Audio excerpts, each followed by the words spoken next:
Director, we have 9 o'clock. Thank you. We're going to now start the meeting.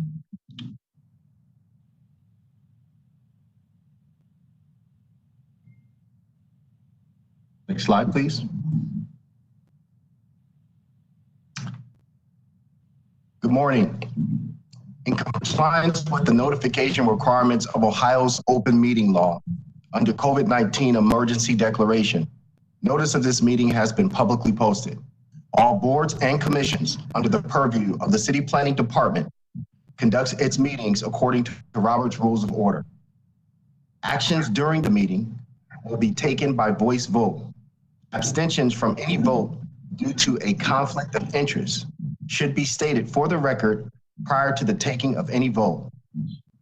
In order to ensure that everyone participating in the meeting have the opportunity to be heard, we ask that you use the raise hand feature before asking a question or making a comment. The raise hand feature can be found in the participants panel on the desktop and mobile version and activated by clicking the hand icon. Please wait for the chair or facilitator to recognize you and be sure to select unmute and announce yourself before you speak. When finished speaking, please lower your hand by clicking on the raise hand icon again and mute your microphone. We will also be utilizing the chat feature to communicate with participants. The chat feature can be activated by clicking the chat button located on the bottom of the WebEx screen. Excuse me, please mute your microphone if you're not speaking. Go ahead, Director Collier. Thank you. Next slide, please.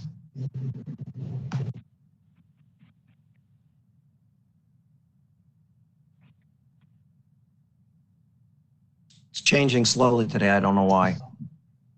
It's okay.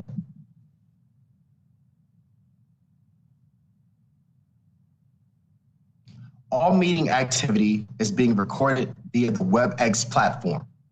These proceedings are also being live streamed via YouTube and TV20 for public view. We have provided a link to the meeting for those who wish to speak on a particular case via our website and email. We have also received emails from those who have provided written comment on a particular matter.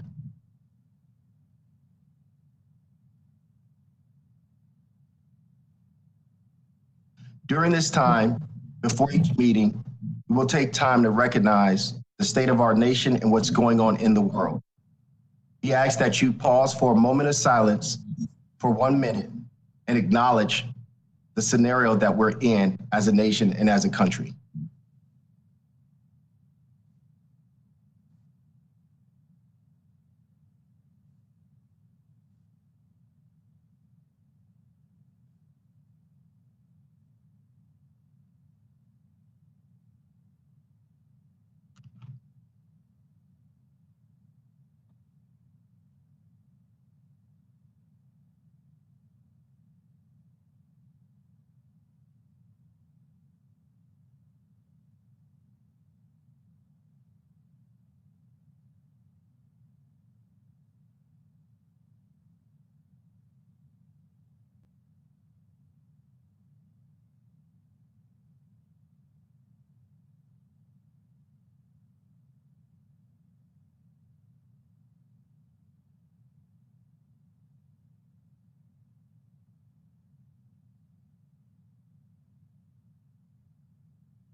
Thank you, Mr. Chairman. The meeting is yours.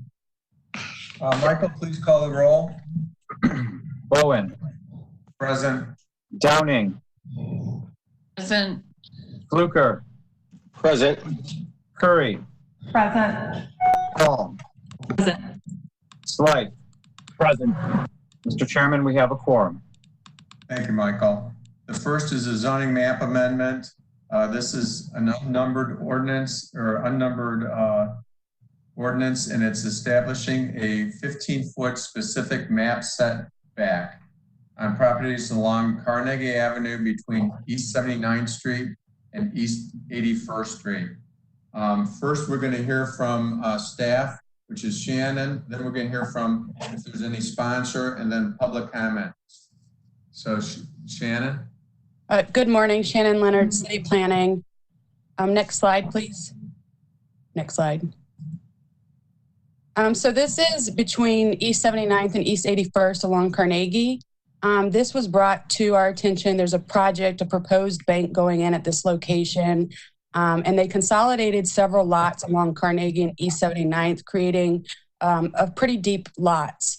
And so basically the purpose of this is really to ensure that the new proposed development can go where the design review committee and the applicant decided would be best to fit into the character of the street. As you know, Carnegie is a little bit of a mix between auto-centric as well as Midtown, and a couple others are trying to make the street more walkable and enhance public safety. And if we do not establish a specific map setback, the building would have to be set back 15% of the average depth of the lots. And BZA would not have the authority to grant the front yard setback. And you'll notice as we go forward, there's a small building that's staying on this block, but it does not make up 20% of the aggregate street frontage. Next slide, please. So here you can see the proposal along Carnegie between East 81st and East 79th. The yellow lines that you see along East 79th is an already established 15-foot specific map setback from the property line. So we're kind of following that. I spoke with Kim Scott, who is the design review coordinator and the neighborhood planner for this area, as well as the architect for this project. And they're really mirroring, their new site plan really mirrors the Dunkin' Donuts that's on the southeast corner of this, of Carnegie here on East 79th. As you'll notice to the west, it's also a Midtown mixed use district. So it already has specific setback requirements within that zone. Next slide, please. So this was the initial proposal that was brought to the design review committee. As you can see, it's a very auto-centric, suburbanish type bank. Next slide, please. Once they went through design review, this is their current proposal. I believe that they'll be moving forward, which brings it more closer to the street, puts eyes on the street. This is a pretty predominant corner. And so with the Carnegie corridor study, they really want to make this area much more safer to our pedestrians and more walkable. Next slide, please. And so that's the proposal, to add this 15-foot specific map setback here at the property line, so that'll allow, so no buildings will be in front of this setback. It'll be more of a landscaping area, and it'll enhance the street here. And so I believe Kim Scott may be here, as well as the architect or somebody from the design review or CDC. Thank you. So good morning. Good morning. Good morning. Yes, along with the Carnegie Avenue TLC study that was just completed toward the end of last year, as well as the future, what we envision, we really do think that this can become a safer environment for pedestrians. And with the development that is being proposed here, it somewhat mirrors what's existing. So from the Angie Soul Food on the northwest corner of that intersection, as well as the Dunkin' across the street, we really feel like this is a solution that will ensure good development for the future. Thank you. Any other people from the sponsor of this legislation? Mr. Chairman, I have no one signed up for this. Okay. These. I'm just going to ask for proponents and then opponents. We'd ask you to state your name clearly for the record. And if you're an impacted property owner, that you give us your address. If you're with a CDC or an organization, that you state that, please. Please use the raise hand feature and we'll identify you and then call on you and unmute your microphone. So proponents, those people in favor of the zoning change, proponents. Mr. Chairman, we have nobody with their hand raised. Opponents, people against the zoning change. Mr. Chairman, we have nobody with their hand raised. Okay, commission members? I move approval. Diane Downing. I second, Stami Paul. Motion and second, further discussion? Hearing none, call the roll, please. Bowen, Yes. Downing, Yes. Fluker, Yes. Curry, Yes. Paul, Yes. Slight. Yes. Motion carries. Now we're going to move on to lot consolidations and lot splits. The first one was tabled. It's permanent parcel number 016131117. This is at 3209 West 46th Street. We're going to be taking action on this, Maurice. Motion to remove from the table. Second. We have a Downing. motion and second. Call the roll, please. Bowen, Yes. Downing, Come on in. I'm sorry, Diane. I was just curious if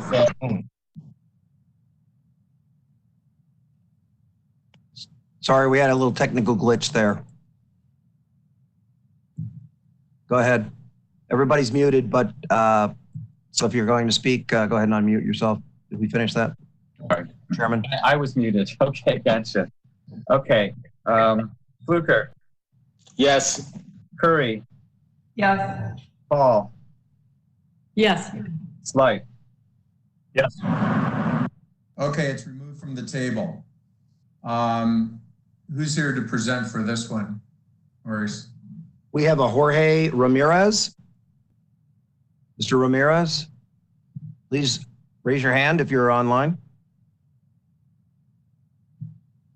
Okay, if you'll hold on a second, I'm going to have to unmute all of the call-in users to see if he is calling in. Mr. Ramirez, are you here?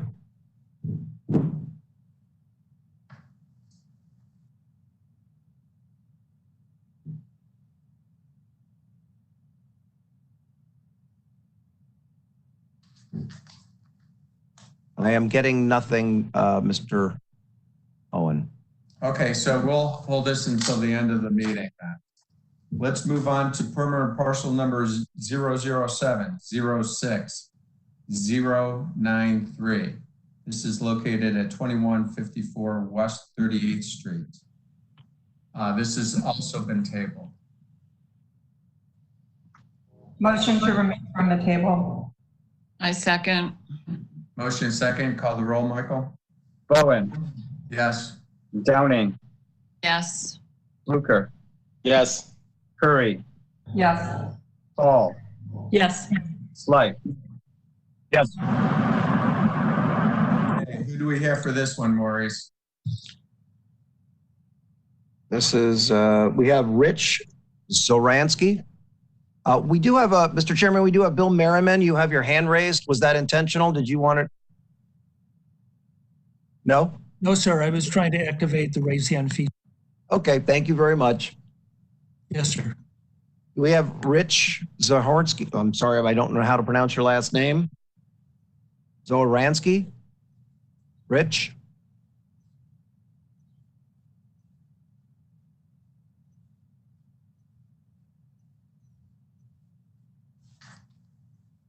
I'm not seeing the applicant. Okay, we'll hold this for later.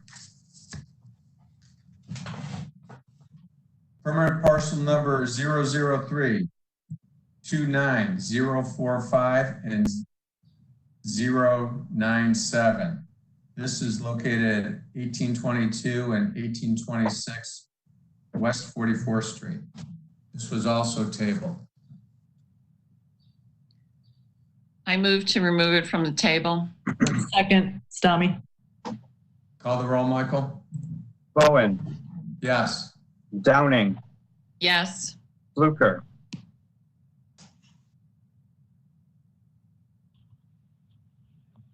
Curry, Mr. Fluker, you had your microphone muted. Yes. okay. Curry,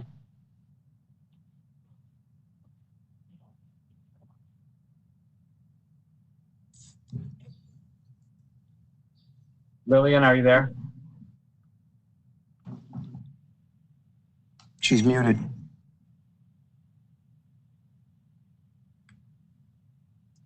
Paul Yes. and Slight. Yes. Okay, we have a majority there, so it's off the table. So who do we have for this one? Mr. Chairman, we have Mr. Sullivan, and I know he's here. Yes, good morning. Good morning. Go ahead, sir.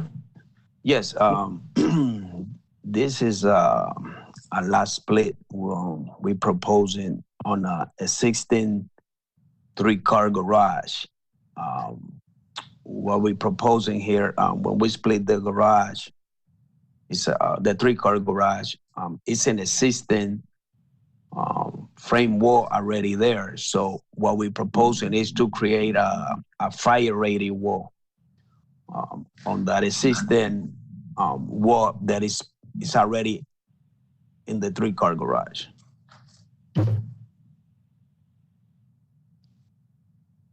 Hello? And by the way, the easement is already on the driveway, and on the front of the garage is already existing.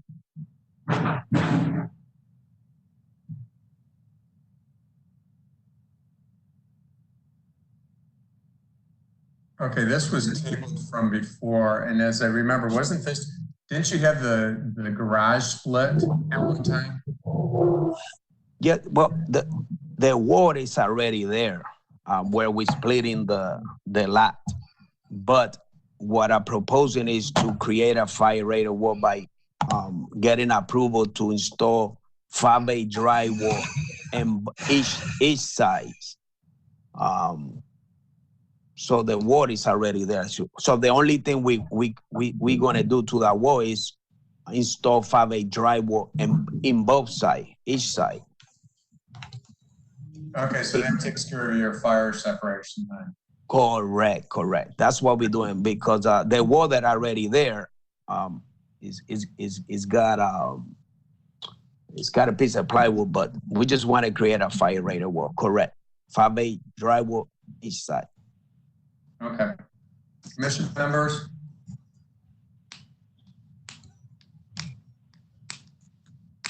I move to approve as presented. Mr. Chairman, we do have someone from, we have Donna Gregonis with her hand raised. Hi, good morning, commission members. Thanks for having me. This is Donna Gregonis with Ohio City Incorporated. So I was looking to connect with Matt Moss regarding this issue. I know he was supposed to connect with Ismail. And so this item should be going to the block club, because we do, in this part of the neighborhood, they do like to review all of the lot splits or consolidations. So I would ask that it go to block club to move forward with the community process. Thank you. Mr. Chairman, we also have Mr. Merriman, you have your hand raised again. Did you want to make No, a sir. No. Again, with technology, and I don't know how to deactivate the raised hand. I'm not speaking. Just click on it again and it'll go away. Okay, Thank you. I'll find a way. Hello, Mr. Chairman. Can I say something, please? Yes, sir. Yes. I mean, I think it's no reason to go to the black club, because we're not altering, we're not creating any something extra. What we're doing is the wall that is already existing in there, we just creating a safety to put a 5A driveway on both sides. That's all we're doing. We're not making any alteration to the building outside. So the only thing we're doing is installing 5A driveway on both sides. So what's the reason to go to the Black Club about that? No, you have the right to come in front of Planning Commission. That is correct.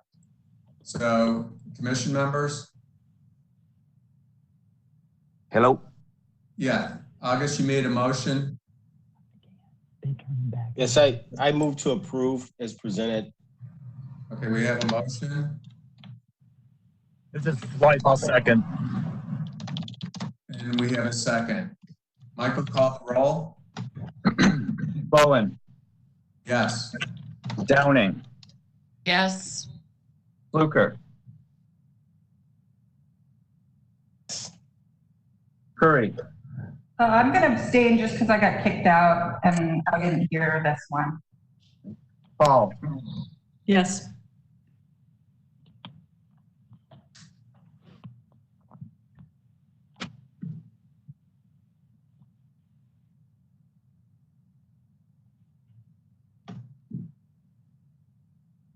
Mr. Bozak, you're muted.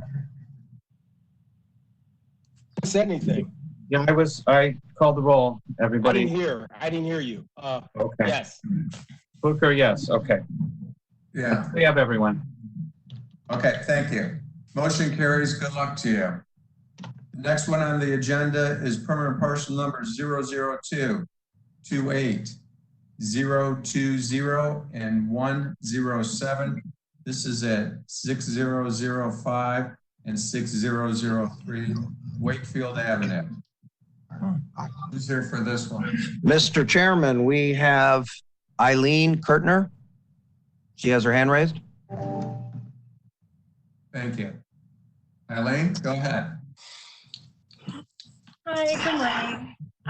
Ellen Kurtner-Loeffler here from CHN Housing Partners. I'm speaking this morning regarding the proposed consolidation for the parcels located at 60 and 600. Next slide, please. So this consolidation is proposed for the purpose of constructing a single-family home. It's to be part of CHN Housing Partners Southwest Detroit Shoreway Homes single-family lease purchase project, which is providing 30 new construction single-family homes in the Detroit Shoreway and Cadell neighborhoods as shown. Sorry, just one moment, please. I'm having a little technical trouble. Okay, sorry about that. CHN's lease purchase program provides a pathway to homeownership for low-income families, and so that's what we've provided here in the sites as shown. And these sites were identified and selected through a review process with Detroit Shoreway Community Development Organization and the City of Cleveland Planning and Community Development. Next slide, please. So this is an example of the type of home that is to be constructed. This is a home that was constructed as part of CHN's International Village Lease Purchase Project. These homes are all 3-bedroom, 2-bathroom, and all have a garage. Next slide, please. So this is a proposed location. You'll see there in purple. This location is on Wakefield Avenue, and the proposed consolidation would allow the parcel to reach from Wakefield all the way back to Wakefield Court, the alleyway on the back end of the property. Next slide, please. And this is just a current site photo to show the current view of the property on Wakefield Avenue. Next slide, please. And so this is the existing lot configuration. So this shows the layout of the current parcels, 6003 and 6005. It's the front and the back. Next slide, please. And then this here is the proposed consolidated site that would allow us to have the full home here on the parcel. Next slide, please. And then finally here we have for you the proposed site plan showing the proposed 2-story home along Wakefield Avenue and then the proposed detached garage that would front along Wakefield Court on the alley. Thank you. Mr. Chairman, we also have Adam Davenport from city staff with his hand raised. Go ahead, Adam. Hello, good morning. Alan did a great job explaining the project. We've been working with CHN on a lot of houses in the Detroit Shoreway area on our lease purchase program to locate houses with a great site plan that you see before you, where the there's a new house being built on a vacant lot and a garage being loaded off an alley. But the larger goal here is placing a number of lease purchase houses that are affordable around both the rapid station nearby and the transit corridor along the Rhine. Thank you. Thank you. I move approval. This is Lillian. And I second Diane Downing. We have a motion and second. Further discussion? Hearing none, call the roll, please. Bowen. Yes.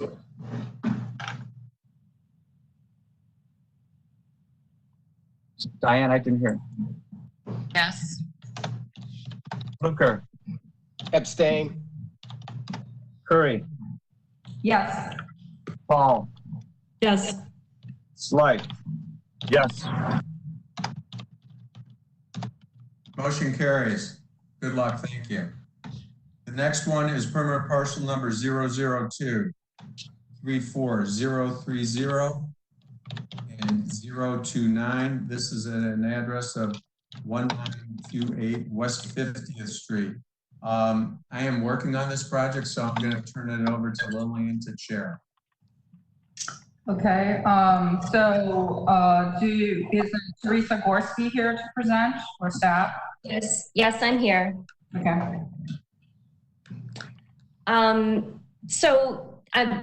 Firstly, I'm just thankful to finally be able to hopefully move forward with this project. It's been many years trying to get it off the ground. I acquired the lot, knowing the side lot next to my home at 1928, so that I could, create a dwelling unit and a garage. I initially had a different builder. I had given him money, and there were a lot of different problems that started to arise as I saw he wasn't moving forward with the project. I fired him. And then in having other builders take a look at the project, they found a lot of errors in how it was being presented, which led me to this final proposition of the garage, two-car garage, the dwelling unit above. There were some challenges in where the driveway was located according to where my utilities are. I have a cistern that is on the south side of my house that can't be moved. And these aspects of the original project were never considered. And on top of which the project was just over budgeted and wasn't moving forward. So I have builders ready. I have the plans ready to go. On this, you can see that we also worked with staff with Adam Davenport to make sure that should there be any future development of scale to the south of this lot, that there could be the possibility of that being sold to the owners of the properties to the south. I did, Land Bank's suggestion, met with those owners of the Duke Farms. They own a number of lots, and they've just created a farm with most of it. They have not improved or created new projects, and they have no builder, no projects on the table currently. So, in lieu of selling them, property just to speculate on, and not seeing that there's any, project moving forward, I feel like I've done my due diligence, and we have created space for that possibility. But really, I'm just looking to have these lots consolidated so I can move forward on this project. Summer, is quickly fleeting, and I would love to take advantage of good weather and construction prices right now. I think that's all. Thank you. Ms. Curry, we have Ms. Gregonis, Director Collier, and Adam Davenport wanting to speak. Okay, just to clarify before they speak, So the house is existing, it's this greenhouse here. Before us, you're proposing to consolidate to build the new driveway and the garage with the dwelling unit above, just to Correct. clarify what we're looking at. So Yes. if you could go back one, Maurice. No, one more, the plan. So the shaded area, you're building that new drive, the garage with the dwelling unit above. And also you own all of this land, correct? Yes, it's in my name now. Okay, I just wanted to understand the proposal. Okay, go ahead, Maurice. We have Director Collier has his hand raised. Director Collier. Yes, thank you, Madam Chairwoman. I just want to say that this project obviously has evolved, and the rationale for its evolution was made clear to the city planning staff. I want to go on record saying that after analyzing the project and Ms. Gorski working with staff, we definitely support this project. Adam Davenport is going to give you the specifics of sort of what that experience was and how we got to this conclusion that this is the best path forward for this particular site. Mr. Davenport. Hello, good morning again. I've been working with the applicant on this project for some time, since they came back through to us because of the amended proposal.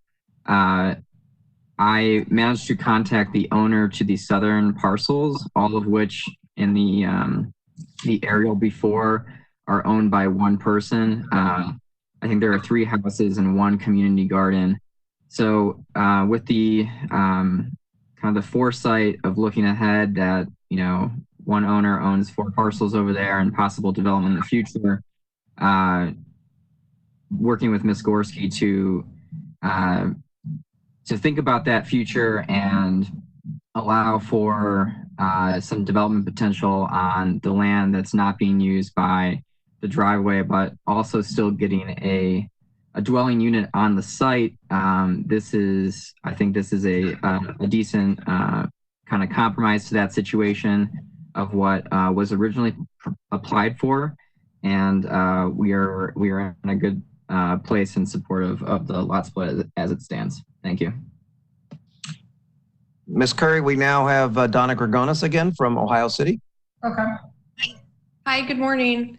Donna Gregonis with Ohio City Incorporated. So we heard about this project just this week when we saw it on the agenda, but we were able to talk to the neighbors, and they are in support of the project, and they think it looks like a good project. So thank you. Thank you. All right, Maurice, anyone else? That is all we have with hands raised at this point. Okay. Commission members? I move approval, Diane Downing. I second, Stami Paul. Okay, we'll call the roll.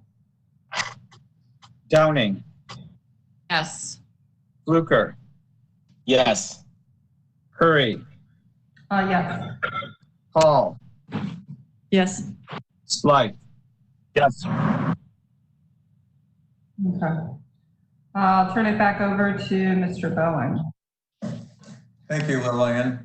The next is a lot split lot consolidation permanent parcel number 004-12091. This is at 2258 Literary Road. Who do we have for this one? We have Mr. Marinucci, Mr. Chairman. Mr. Marinucci, you are unmuted. Thank you. It's Miss Marinucci. Oh, I'm sorry. I thought That's okay. when we saw Anthony, it's Antonia. I'm so sorry. That's totally fine. Good morning. This project is located at the corner of Literary and West 10th and Tremont. I'm Antonia Marinucci. I'm presenting on behalf of my clients. I'm the architect. The existing site consists of a several historic structures that are kind of built into each other. The main building is a brick I think it's about 1860s brick structure with a commercial storefront and apartments above. Then there's an interstitial like wood frame structure. Thank you. That is in a pretty significant disrepair that's being taken down.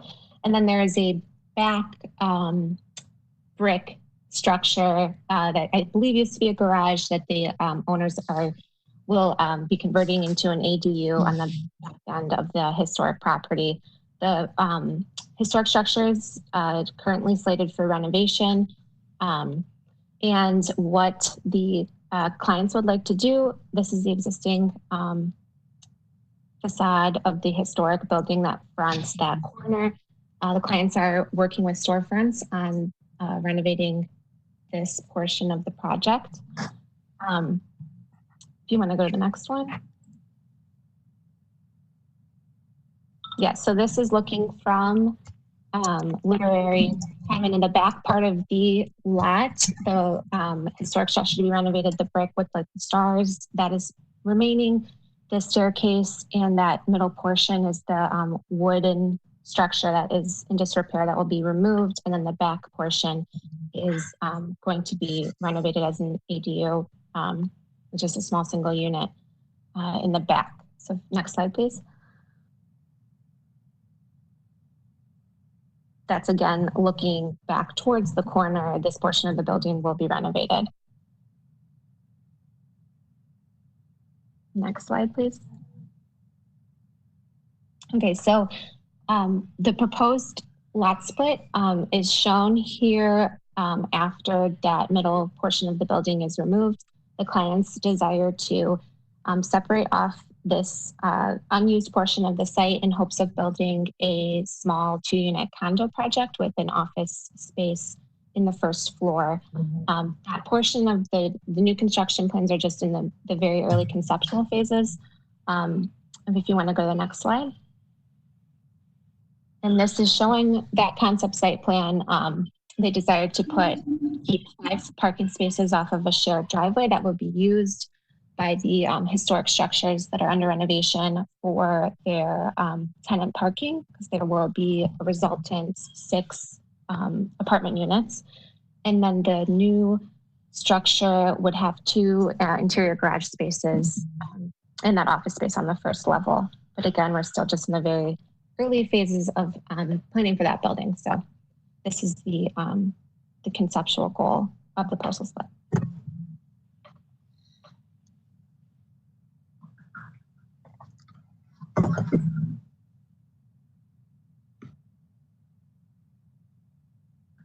Mr. Chairman, we have somebody with their hand raised that is using my account, so I'm not sure who it is. Okay. It's Kyle. It's Kyle Reese from City Planning.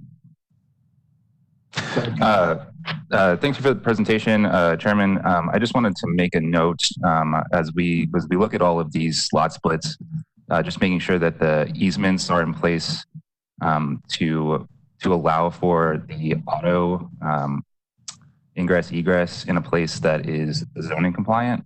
And so this one is pretty good. It is sharing a driveway, but I would say that the new zoning code requirements do require 9 feet of active space between the right-of-way and the building. So in this instance, the garage would actually have to be accessed from the rear and not from the side. And so just making sure that the easement is in place to allow for a zoning compliant structure when they come for that project. Good point.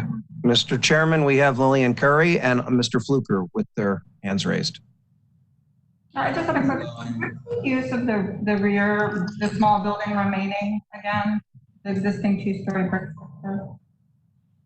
Oh, the one in the back corner of the site? Yes. It will be a 1-bedroom apartment. Okay. And no parking. It will just be, kitchen and living on the first floor and bedroom and bathroom on the second floor. No, and the reason I ask is that normally it's really unusual. So, it's just to my commission members. Normally when we do things with this kind of shared driveway and a separate parcel, it does share the driveway. We do require the documentation of either how this will be maintained, snow removal, you know, the basically the agreements in terms of the new condo building. And I know you're not that far along, but it is important in this case because you have a landlocked structure in the back, and then kind of, I'm assuming you're going to sell potentially the condo building. So we normally, in advance of approving it, to have a draft of what their shared agreements are. And I'm guessing you don't have those, so I'm just asking. Yeah, we've done this before where before staff signed off on the application, they had to see the actual executed document. Yeah, so the question would be like, even if we do approve it subject to that, I mean, they really do need to have those. Yeah, it would have to be subject to having that document. Mr. Chairman, we have Khalid from Tremont West. Would like to comment? Oh, I'm sorry, Mr. Fluker first. Thank you. Thank you. You're at the top of my list, so I missed you. I know. Sorry about That's that. okay.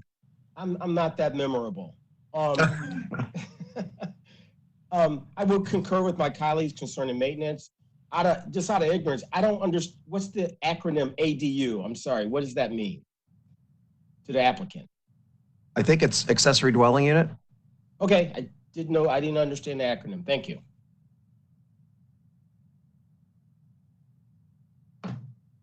Khalid? Yeah. So first of all, I wanted to thank the architect here for actually proposing a project here without just the lot split. A lot of times these projects come up as lot splits and without the context, and then we approve the lot split, and later on we're looking at these questions, right? And so developers say that, well, you approved the lot split. So well, thank you for bringing that forward. I do think they have been trying to get, they're trying to get on the block club. So to have this presented to the community, I actually think the community would be supportive of the off-street parking. It would be, based on the current configuration, they would probably lose some parking on off-street parking if they moved the garage to the rear. So there would definitely be some conversations and trade-offs there. And then that would actually create another variance, a parking variance anyway that they would need regardless. So I just wanted to make those comments before you guys move forward. Thank you. Mr. Chairman, Mr. Slife has a comment. Thank you. I just want to make sure I understand Mr. Reese's comment. I like this setup that Ms. Marinucci is showing, but Kyle, are you saying that in order to have the garage enter from the side, that would need some sort of additional variance? Otherwise, it would need to come in from the back on what's currently labeled parking spot 3. Is that what you're saying? Yeah, I think Khalid's right that you might end up, you might, I wouldn't know what the whole set of variances would be for this project, but I know for certain that just seeing the site plan like this, that you would need a variance from the brand new section of the zoning code that talks about garage placement and access. And so where it's shown, where the access to the garage on the new condo building is shown in this image, wouldn't meet the new zoning code. And I appreciate that. Obviously, a triangular site is unusual, and I would fear that having to enter from the back then negates those two parking, at least spots 3 and 4, and it starts to cause things to unravel, and we can't anticipate what BZA would do. But I think the architect knows that process very well. And then you mentioned something about an easement. Were you suggesting that through this process that there's an established easement to access spots 1 and 2? I was just suggesting that I didn't see the easement on the lot split, and so if it's the case that when the condo building comes forward, they do access the garage parking from the rear, just making sure that the easement would allow for that to happen. Ms. Marinucci, are you comfortable with all that information? And I I think you know very well that whatever we approve today, there will probably be more approvals in the future, and we can't really anticipate what that is. But I'd like to know that there's some idea of what's coming down the road. We are very early in the process, and coming with the lot proposal, the lot split proposal now is sort of just like as a, if this were going to be an absolute no-go, then that would stymie like our path moving forward. But we're, yes, very aware that there's going to have to be an easement here, and the owners are working on that from a legal standpoint. And yeah, we're aware that there will be definitely variances throughout the project on the renovation end and on the new construction end because of just, oddities with existing structures, and the site is in odd shape. This is Lillian. I'll make a motion. I'll make a motion to approve, but subject to staff having the ability to sign off of it, but only when they have an actual copy of the easements as well as the shared agreements for maintenance and snow removal from the applicant. So I'm assuming that this is a bit ceremonial because staff's not going to be able to sign this until you've really gone through the process and developed the easements. Second. Anticipated. Okay, we have a motion and second. Further discussion? Mr. Chairman, we have Director Collier with his hand raised. Director. Yeah, I would just request that submission be sent directly to me, not staff, so I'll have it. Okay. Anyone else? Call the roll, please. Bowen, Yes. Downing, Yes. Fluker, Yes. Yes. Paul, Yes. Slight. Yes. Pardon me, could I make a request? Whoever's typing, it's hard to hear people talk when you're typing and your mic's unmuted. Thank you. Thanks, August. Okay, permanent parcel number 007 09 171 212 124. This is at 3001 and 3011 Chatham Avenue. Who's here for this, Maurice? We have Mr. Jeffrey Bolt. Go ahead, Mr. Bolt. Oh, you're muted. Go ahead and unmute yourself. I had already unmuted you. There you go. And just let me know when you want the slide changed. Thank you very much. Thank you all for taking the time to hear us today. I currently live at 3001 Chatham Avenue. Our neighbor lives at 3011 Chatham Avenue. Between us, he owns a separate vacant lot. Our proposal is to split that lot. Basically, we're just going to move the fence over 15 feet. So his lot at 3011 will be enlarged and ours at 3001 would be enlarged. Both parties intend to use for green space. If you can flip the slide, I think we got maybe some photos. So, yep, we're on the corner of 30th and Chatham there. And next slide. So there's kind of an aerial view of the vacant lot. We're just going to kind of split it over. Next, please. And that's kind of currently what it looks like. So upon moving the fence, we both plan to beautify it and clean it up and, yeah, help out with the neighborhood. I think there's one or two more, but that's pretty much it.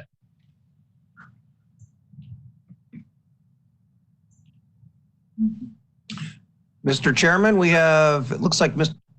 Director Collier, do you have your hand raised again? Maybe not, but we definitely have Donna Gregonis. Donna? Hi, good morning again. Thank you, commission members. So this was the first time we had heard about this lot split. And I know the neighbors were not aware of it either. So we would ask that we could continue with the community process and at least present it to the neighbors. So if that would be allowed, that would be very helpful. But it does seem like a very straightforward presentation. Thank you. Yeah, and Donna, just so you know, if something gets approved, that doesn't mean that they can't go back to the neighbors to let them know what they're doing. Yeah. So, Hi, everyone. I'm also the property owner. My name's Allison Bolt. We've talked to our immediate neighbors, right in the kind of the 4 or 5 houses right around us, and we are active members of our block club. So we would have taken this to the block club, but we haven't met as a block club since March. I appreciate you saying that. And we're aware of that as well, but it was just the first time we had even heard what was happening in the project. So sure, I just want to make sure that I stand up for our communities. Sure. Thank you. Thanks, Donna. I have a question. Who currently owns the property? The house to the right there, the red, that's John Weber at 3011 Chatham. So he owns his lot and the vacant lot. Okay. Well, but it's currently it's transferred in the ownership of the red house. Yes. Okay. I guess my question then also is, we're looking at a big curb cut right now. Are you looking to remove that curb cut too as part of your project? All right. There's no plans to, add a driveway or, a garage or to replace that as of now. I mean, we're just pretty much just going to use green space. Families growing, there might be a swing set put up there soon, and that's pretty much all our plans are with it. Well, I'm thinking about getting rid of the concrete apron. Have you thought about that? Not particularly, definitely down the road, that could be a possibility. Like, we don't plan to use it, so that's definitely a possibility. My department is being there. Anyone else? Please mute your microphone if you're not speaking to the group. Thank you. Yes. Mr. Chairman, we have Councilman Slife. Did you have a comment? Councilman? No? I forgot to put my hand down. I'm sorry. I was just okay. waiting. Then Donna Gregonis still has her hand raised. Did you have an additional comment? No, thank you. Khalid, you still had your hand raised. Do you have any comments? If not, please lower your hand. Go ahead, Mr. Chairman. We have no one else with hand raised. Okay, commission members? I move approval, Downing. Second, Curry. Call the roll, please. Bowen. Yes. Downing. Yes. Fluker. Yes. Curry. Yes. Paul. Yes. Slife. Yes. Motion carries. Now we're on parcel number 004 11 048 047 and 046. This is at 1415 Kenilworth. Who's there for this one, Maurice?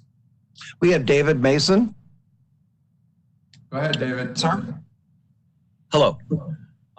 We're here to present some replatting at the for the project that's located at the it's located across from Lincoln Park, the northwest corner of Lincoln Park. There are 3 parcels.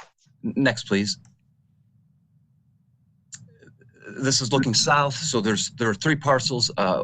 The old Byzantine church, the part that faces Kenilworth, the surface parking lot that now occupies the corner of West 14th and Kenilworth, and then the residence to the south along West 14th that was a rectory building serving the church. Next, please. So this is the proposed new lot split. This has been submitted to the county and the city. It's been preliminarily approved pending planning commission approval. The reason for we're here is because as it stands today, the 3 lots are non-conforming, or at least 2 of the lots are non-conforming. The church is built on top of the rectory or the residential parcel. So we're cleaning up the lot lines so that each of the buildings are on their own structure. And in addition, there's a connector building that was built that connected the rectory building to the church. And part of our proposal is because it's built over all of the property lines, the proposal is to remove that connector building. Next, please. So again, just another aerial of the properties and some photographs of this connector piece that we're describing.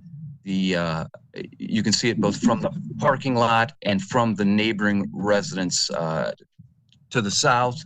It's not a contributing piece or part, and so we're removing it again so that we can have 3 parcels that are compliant. Next, please. This shows the connector piece again between the church and the rectory. We've done a little investigation work, had some conversation with Don Pettit. What we're proposing to do, the home is going to be sold off. So when we remove this connector piece, we're going to just plywood up where the connector used to attach to the home and cover it with building paper so it's protected from the weather. The church is a little different story. The nice part is when they built the connector, there was on the interior side there's a 3 5/8 inch furring with drywall. The existing stained glass windows were maintained. They're just covered up. The sills are in place. The masonry is in place. So should be very clean when we take down the connector. What we'll have is what the church looked like before. So our intention is to maintain what was there. Next, please. We're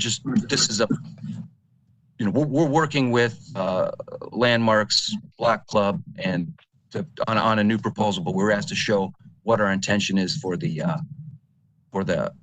parking parcel down the road. But today we're just talking about the lot splits and the removal of the connector.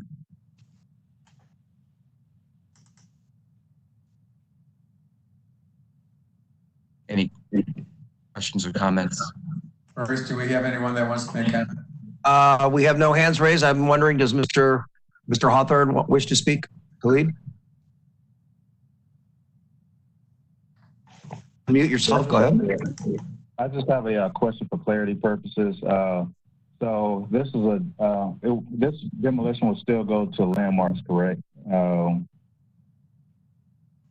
David? Yes.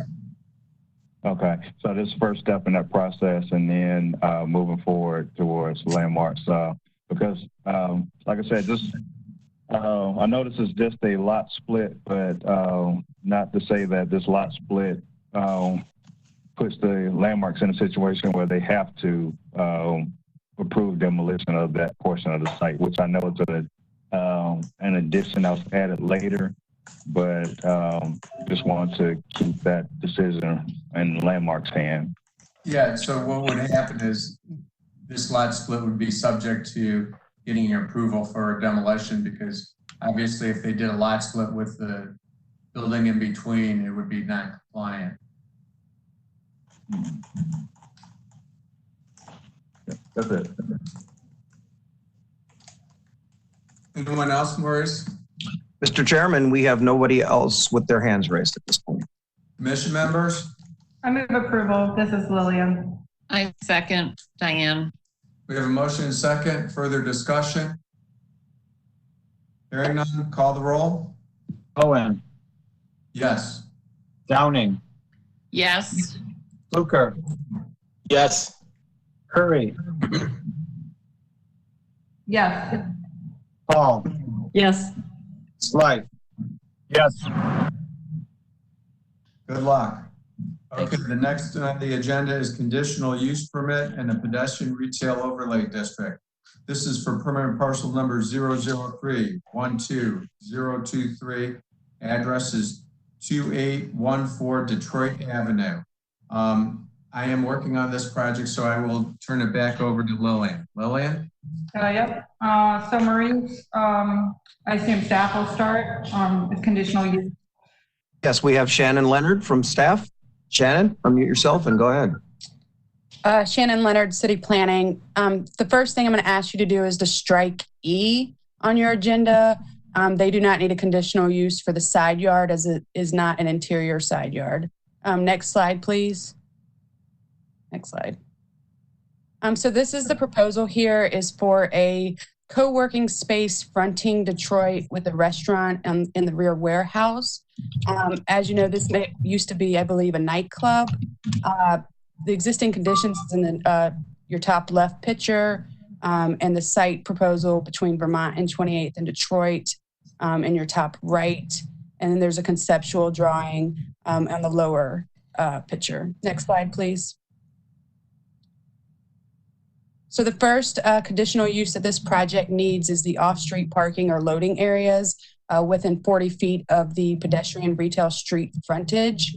And so when you're looking at this, does the size, shape, or layout of the subject property not permit placement of parking or driveway in a more suitable location? Or has it been demonstrated by the applicant that the placement of parking, loading, and driveway would jeopardize the continued occupancy of this subject property? I will note that they did close the curb cut on Detroit. If you're looking there where the mouse is pointing in the red, they did close that curb cut, and that parking that you see in the front of this building is city owned. So the driveway will come off of West 28th Street. Next slide, please. The second conditional use that they need is for a non-retail office. So in this section of our code, we define non-retail office as any office use whose primary activity does not involve service to customers or clients. So essentially no walk-in. So it's my understanding with this project conveyed to me by the neighborhood planner that this is more of like a member services type thing where people are renting out a co-working space. So in that terms, it would be regarded as a non-retail office. And for that particular reason, they need this conditional use. Next slide, please. In determining non-retail office, one or more of the following conditions have to apply. So was this subject space designed specifically for this type of use? Or would the denial of this application result in long-term vacancy? Or is this proposed use needed in the immediate area? So you only need one or more. Again, this is for the non-retail office fronting Detroit. The restaurant is in the rear of the property, not fronting the pedestrian street retail frontage. So that does not necessarily apply here. It's strictly for the non-retail office use fronting Detroit. Next slide, please. So again, they just need the conditional uses for A and C. We do not need the side yard conditional use here. So for the off-street or parking or loading areas, that's just because the parking spaces are within the first 40 feet of the right-of-way and the non-retail office use. Any questions? Any additional questions? Maurice, is there any applicant or anyone else who's presenting? Yes, we have Bill Merriman representing the Block Club, and we also have, I believe, Director Ashley Shaw, and I think we have Director Collier. Did I see his? No. So we have Ashley Shaw and Bill Merriman. And also as well as Tim Ly's here too. Tim Ly. Okay. You do have me, Maurice. Is any of them the applicant with this? We are the applicant. Okay, maybe you could go first and then we could have the community respond. Go ahead. Sure. So I think there are these two things that we talk about. One of the parking and the other is the conditional use for the non-retail office. Obviously, the parking it's existing, it's already there. We are obviously trying to improve it and try to improve the pedestrian experience on Detroit, and we moved the curb cut to the other side, as Shannon has pointed out. And in terms of the use, we want to reiterate that, Cohedge, our client, it's obviously a co-work space, and we anticipate that it's actually going to be a lot of people who are coming in who is actually not member, but they are coming in to meet people. We have a lot of meeting spaces in the space. There are different corporate events or different presentation that people would be able to come in. So it's not like a locked door that you have to come through with the office hours. We feel like that space in the front actually would activate the street better during the day than the restaurant, because the restaurant is probably going to be not open during the day, but only at night and on weekends. So we feel like this is a good complementary use between the two uses. Okay. Thank you. Ashley, do you want to go next? Sure, thank you. Ashley Shaw from Ohio City Incorporated. We spent a lot of time talking to the project team with city planning about the layout of the parking lot, and we felt pretty strongly that the curb cut, if they had one, should be on West 28th Street due to the amount of bike and pedestrian traffic along Detroit Avenue. There's also a lot of pedestrian and bike traffic on West 28th Street with the Lakefront Bikeway, and a lot of residents that live in Lakeview Estates north of this site walk up and down. And so we did want to make sure that if they did keep the curb cut on West 28th Street, that there were improvements to make sure that it was safe for the people that use West 28th as well. We did also express that we would support if they didn't want to use the parking lot and close both curb cuts to make it more pedestrian and bike friendly, that we would be supportive of that. We are using an online engagement platform called CoUrbanize that we've hosted this site so that community members can share their feedback online. And we've been continuing to update the community through this site. We've had 1,200 unique visitors so far to this project page.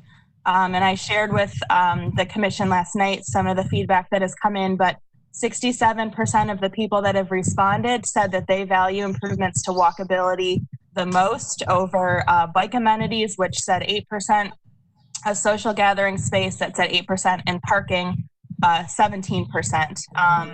And then the only other comments that we've had around the changes that you guys are reviewing today is that the community would like to see additional streetscape improvements here. Much of the feedback has been around making sure that the site is walkable, and I can read just a few comments here. More streetscape improvements. If you've walked down Detroit on a hot summer day, there is no tree cover. The intersection is for both bus and bikes, and it's awful. The site is challenged by vehicular traffic on West 28th in Detroit. Any curb cut location will be difficult to design in a safe manner. The barren streetscape needs improvement to support pedestrian traffic. Safety for cyclists needs to be incorporated as well. That's a lot to address for the tight corner that already has heavy traffic. And the location is so close to the Lakefront Bike Trail, I think it would be awesome to make sure that there's any easy connection for people walking and biking. And then they also met with the Block Club, and much of the discussion at the Block Club was around site improvements and the concept, and not around the items that you're reviewing today, but they are going back to the Block Club next Thursday. Okay, thank you. Mr. Merriman? Mr. Merriman, go ahead. Good morning, sir, and thank you very much. Can you hear me? Yes. Good. My history with this location goes back almost 50 years. I remember there was an abandoned gas station on the side of the parking lot. And then for many years, I used the appliance parts customer service that was available to purchase replacement parts for my washing machines and dryers and refrigerators and so forth. And I remember about 20 years ago when there was a mysterious development there that did not go before the Block Club, involved transferring in a liquor license without community review. So I'm very, very engaged with the site. Our relationship goes back a long ways. I'm kind of concerned I'm impressed by the talent and the energy of this proposal and by the presence of Mr. Bowen. And I just wanted to point out that Mr. Bowen is both the principal for the development as well as a principal in the City Planning Commission. And I wonder if, we might have, some issue of concern there. My major interest in this particular presentation is parking. The elevation presented this morning is not actually the elevation that was presented less than 24 hours ago to the Design Review Committee. That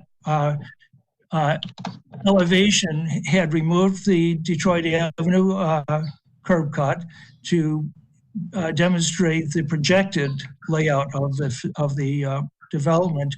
Also, the rooftop patio and the access via an exterior stairscape was eliminated. And so I'm confused. There's one plan going before the City Planning Commission, and another plan 24 hours ago was presented to the Design Review at Ohio City. They authorized and supported the plan that did not have the rooftop patio, did not have the fire escape type access to the patio.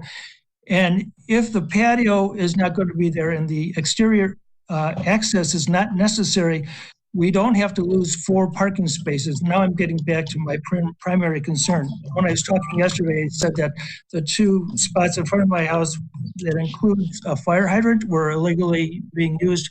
Mr. Snavely, the developer of the quarter, says that one of his primary challenges is parking in the neighborhood.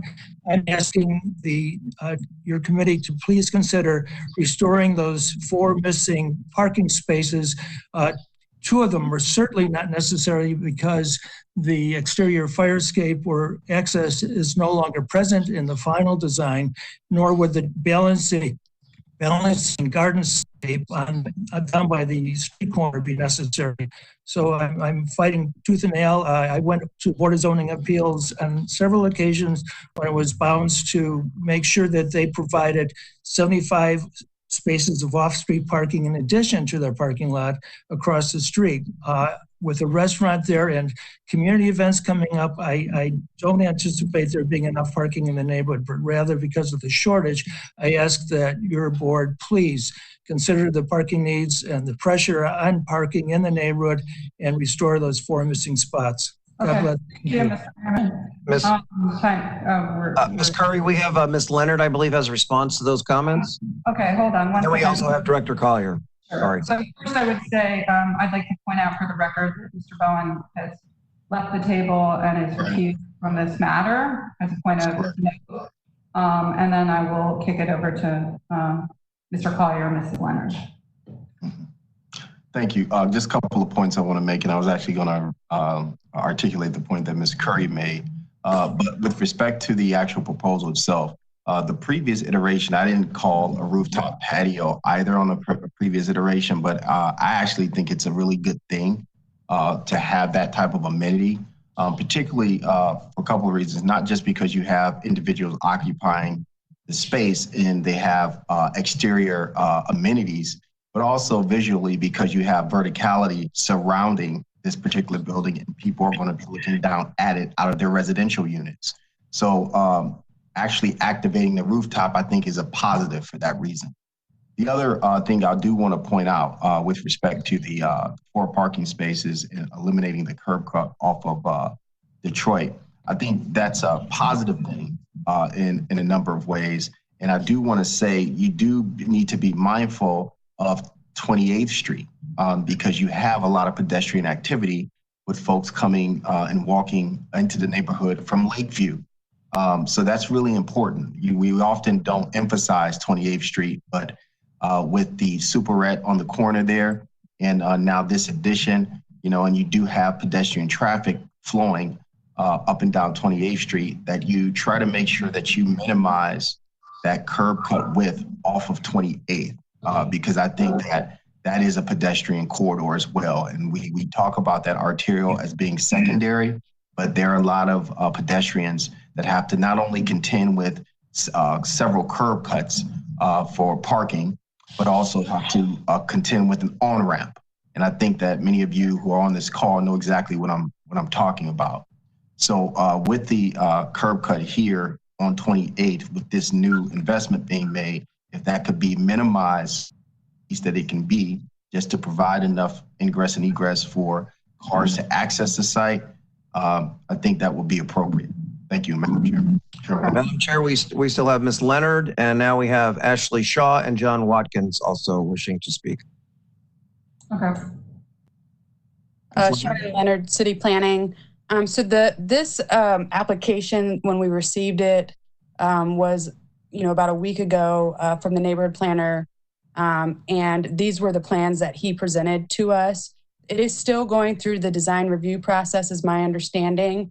And so these may not be the final plans, but these do address the conditional uses that are needed for the pedestrian retail overlay. And so in terms of a driveway over sidewalk, they did get rid of that curb cut where the pedestrian retail frontage is and moved it to West 28th.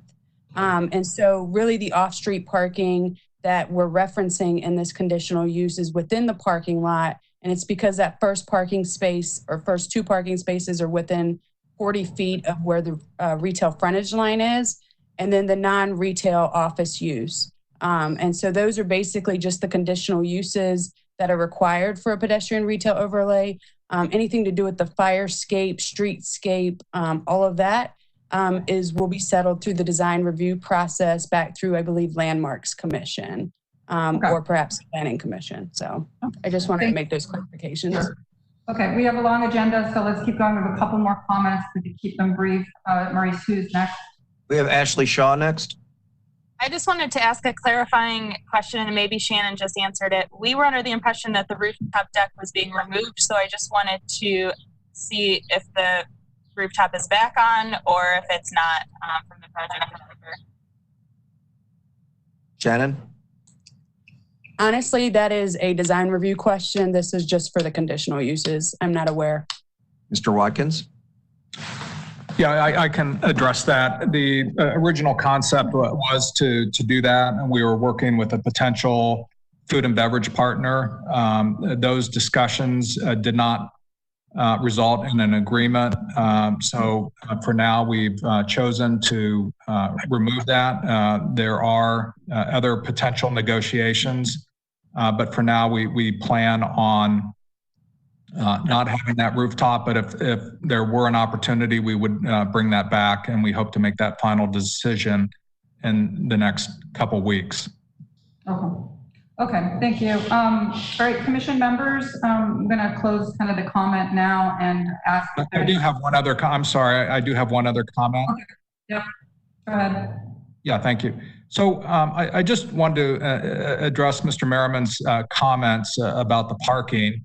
We've listened to OCI, to the Block Club. We've listened to other voices in the community, and there's really 2 views. One is that we we eliminate all the parking in that parking lot and turn that into some sort of park that is available to be used by the community.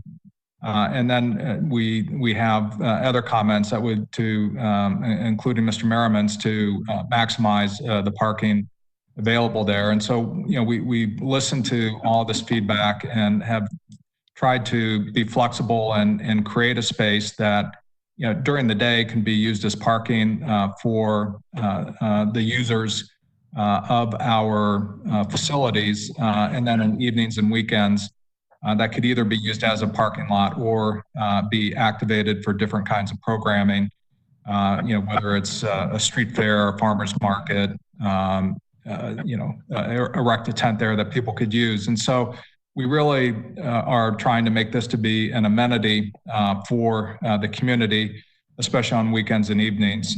And I think we've worked very hard and tried very hard to listen to those voices and create a solution that works for most, but not all. Okay, thank you very much.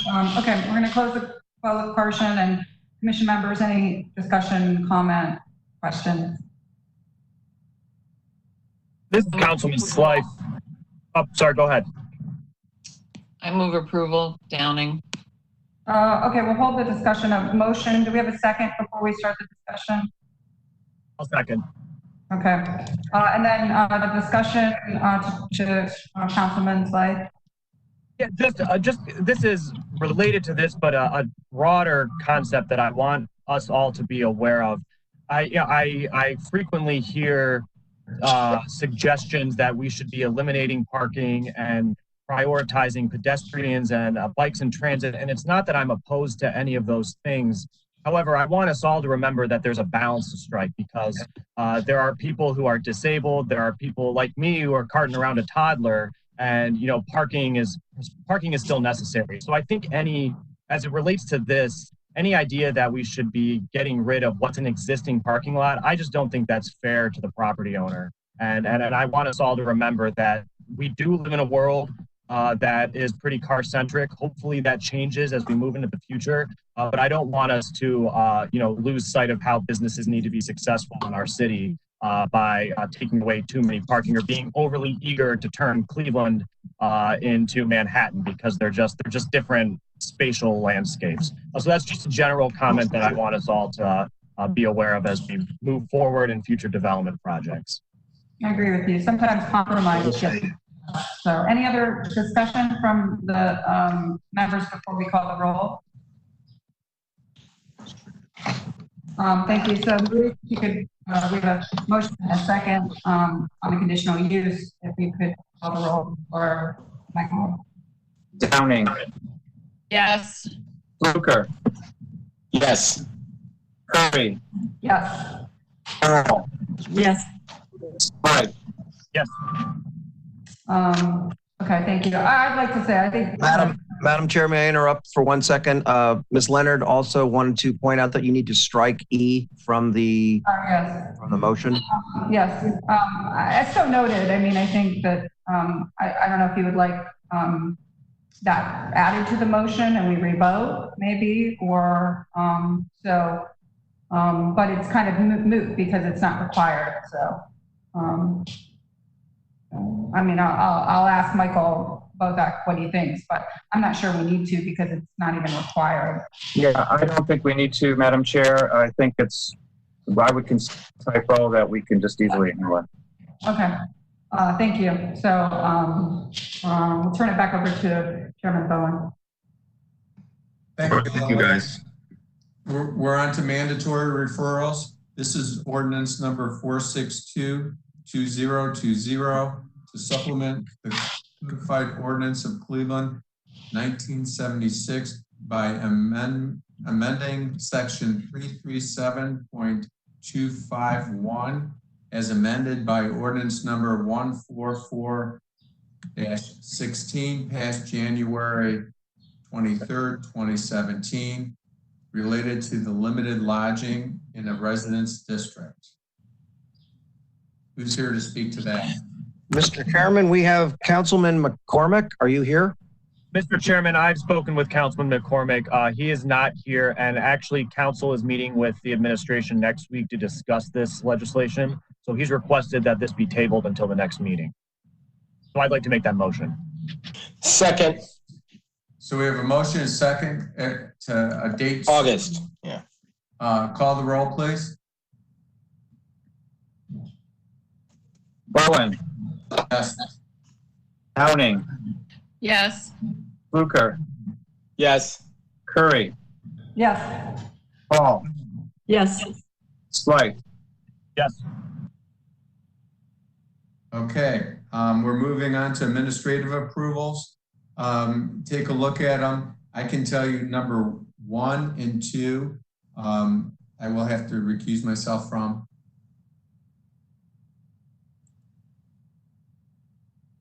I move to approve the administrative slate as presented. I'll second. Downing. Okay, call the roll, Michael. Bowen. Yes on 3 and abstaining from 1 and 2. Downing. Yes. Fluker.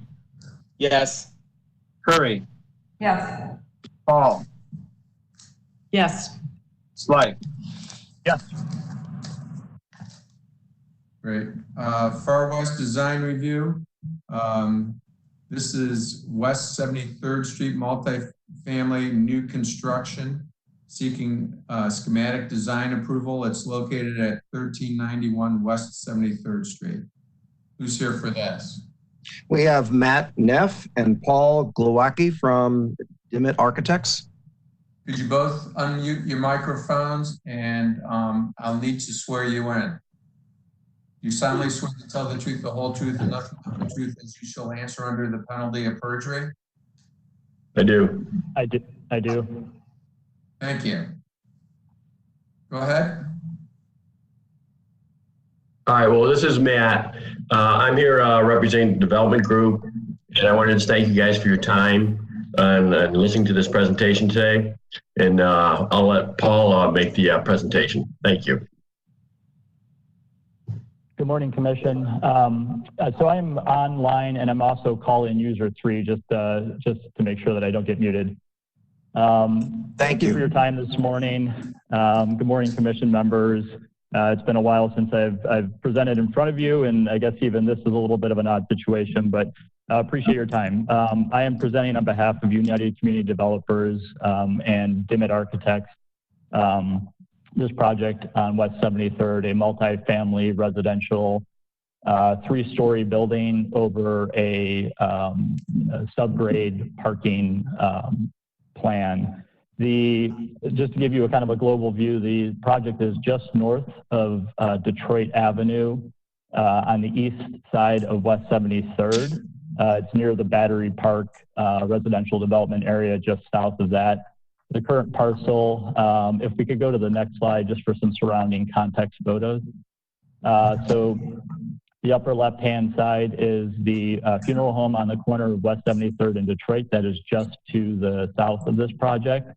The middle slide is the community garden that is literally adjacent to the south side of our property, proposed property. And then the warehouse buildings in the middle slides and the lower central side are some existing commercial buildings that are on the site that are proposed for demolition to clear the site for this new project. A couple other context photos shown here are the residential context photos that are really on the west side of West 73rd. Primarily single-family homes, 2 stories to 3-story kind of built-out attic spaces, and a traditional large front porch. And that's pretty consistent across the street from this proposed site. I can go back to the previous slide very quickly. So here's the site plan. To the east of us is a large soccer field for the school. To the south, I mentioned the community garden and the funeral home. To the north, a couple of additional warehouse buildings, and then some, I think, previously demolished properties going further north to the Battery Park area. And then to the west, the single-family residential fabric of that neighborhood. Kind of some notable things about the site. There's quite a big slope from the north side being the high side, or sorry, the south side being the high side to the north side being the low side. Approximately 10 foot of slope across that north to south direction. And we are planning on using that to our advantage a bit to bury the parking level below grade into that slope. And then additionally, and just a global conversation, the building steps right in the middle 5 feet down. So we're using that grading to help bury the parking and to create some very nice massing breakup to break down the scale of the building. I'll go into this a little bit more as we move along, but the apartments on the first floor, and you can kind of see it in this slide, are all proposed on the West 73rd Street to access out to that sidewalk. Additionally, and we have had some conversations with the councilman and the planning department. It has all been pretty well received. And then we also had our local design review this week. They had some additional comments about that, and I can speak to that a little bit more. We've already started updating our plans. To the north portion of the site, we are showing our only vehicular access to the parking garage below.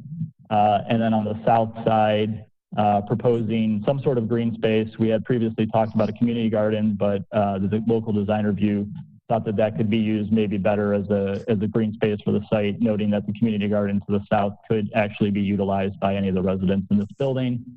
Kind of rounding out the site, we do have some additional at-grade outdoor parking on the northeast portion of the site and at the southeast portion of the site.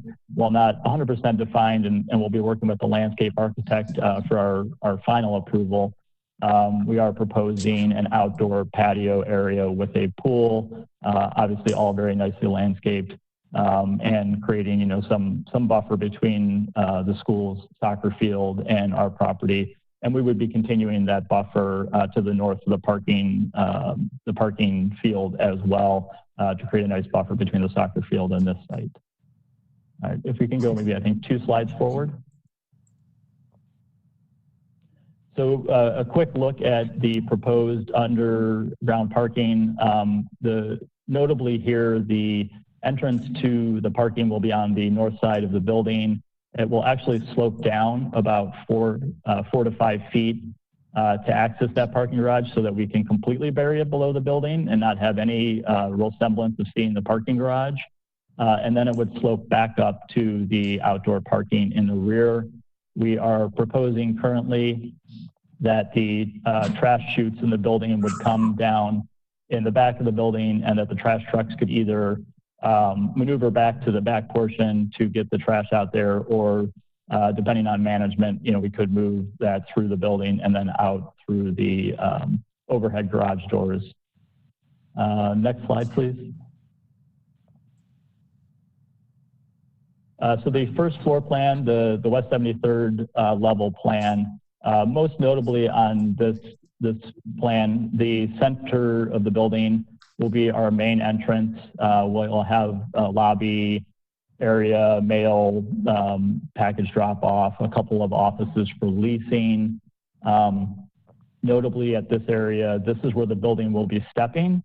So you can see some internal steps to the building, elevators that access from both sides, stairs that access from both sides. And that's kind of notable once we get into the exterior elevations and the zoning requirements for the height of the building. Speaking about the zoning requirements, we are maintaining all setbacks on all sides of the building. The West 73rd Street is lined up with, and even set back from a little bit, the warehouses to the north. And then the side yard and rear yard setbacks are maintained, and actually I think a little bit larger, especially on the north and south side. And maybe Adam Davenport, if he's on, can speak to the rezoning. But we are currently under the residential industrial zoning and meeting all of the zoning requirements.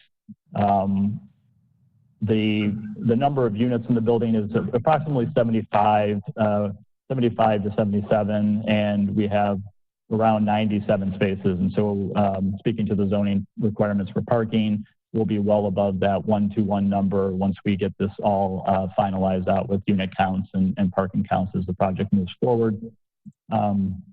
The last notable thing on the floor plan, this first floor plan, the units that are on this West 73rd Street, we're really trying to respect the nature of the single family homes across the street and create some real depth to the building and the ability for the first floor tenants to actually access their units directly from West 73rd.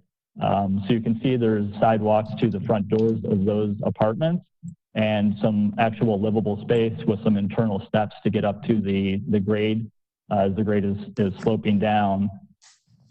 So that, we're trying to create a real connection from, an apartment building out to the street, really get people kind of moving in and out of the units.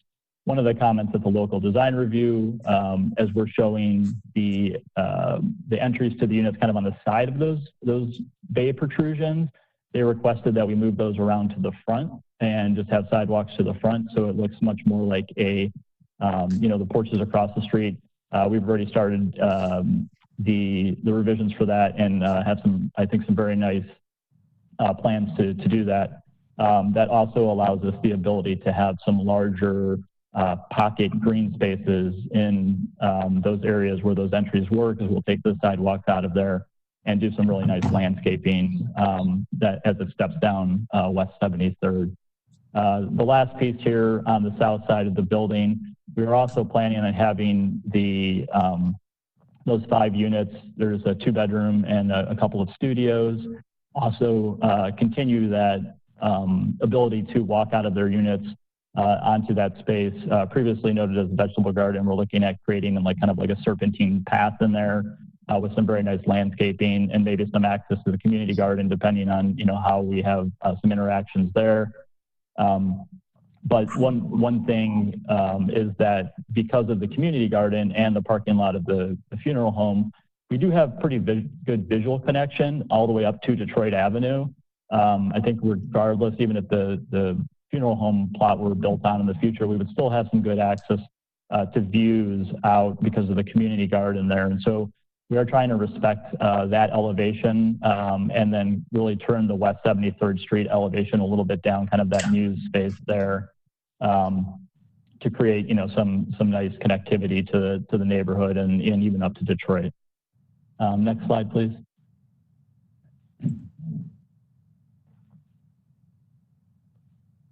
So the typical upper level residential plans, and you'll see this a little bit more in the elevations and renderings. The apartments that front onto the West 73rd they only have enclosed space on that first floor. On the second and third floor, second floor is kind of a semi-enclosed space. It'll be exterior, but kind of more structured. And then on the third floor, it will be just kind of a typical residential, balcony styling. The center of the building, with the stepping of the building, allows us to get some nice two-story space or even three-story space for the entry lobby, which we think could be a really nice opportunity for some great lighting, some maybe sculptural lighting in there, or even some artwork that could kind of fill that space and have a nice presence out onto West 73rd as you're kind of moving down the street. Next slide, please.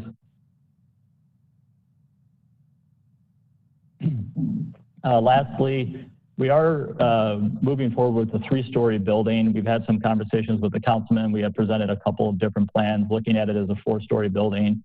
But in terms of maintaining the zoning requirements, we are only going to be using the fourth floor as an amenity level. And so we would have, typical apartment amenities for a project that's market rate, kind of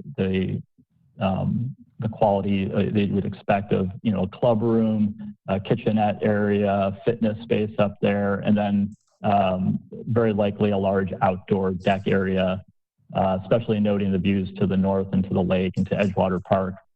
We really think that, this is going to be one of the great selling points of this site and this project. Notably, the amenity space is set back, I think it's like 35 feet from the lot line. So we'd still be within our zoning requirements, but also more from a visual aspect and a massing aspect to the surrounding neighborhood.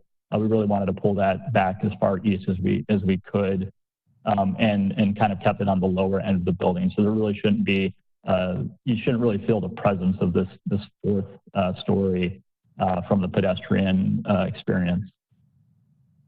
Next slide, please.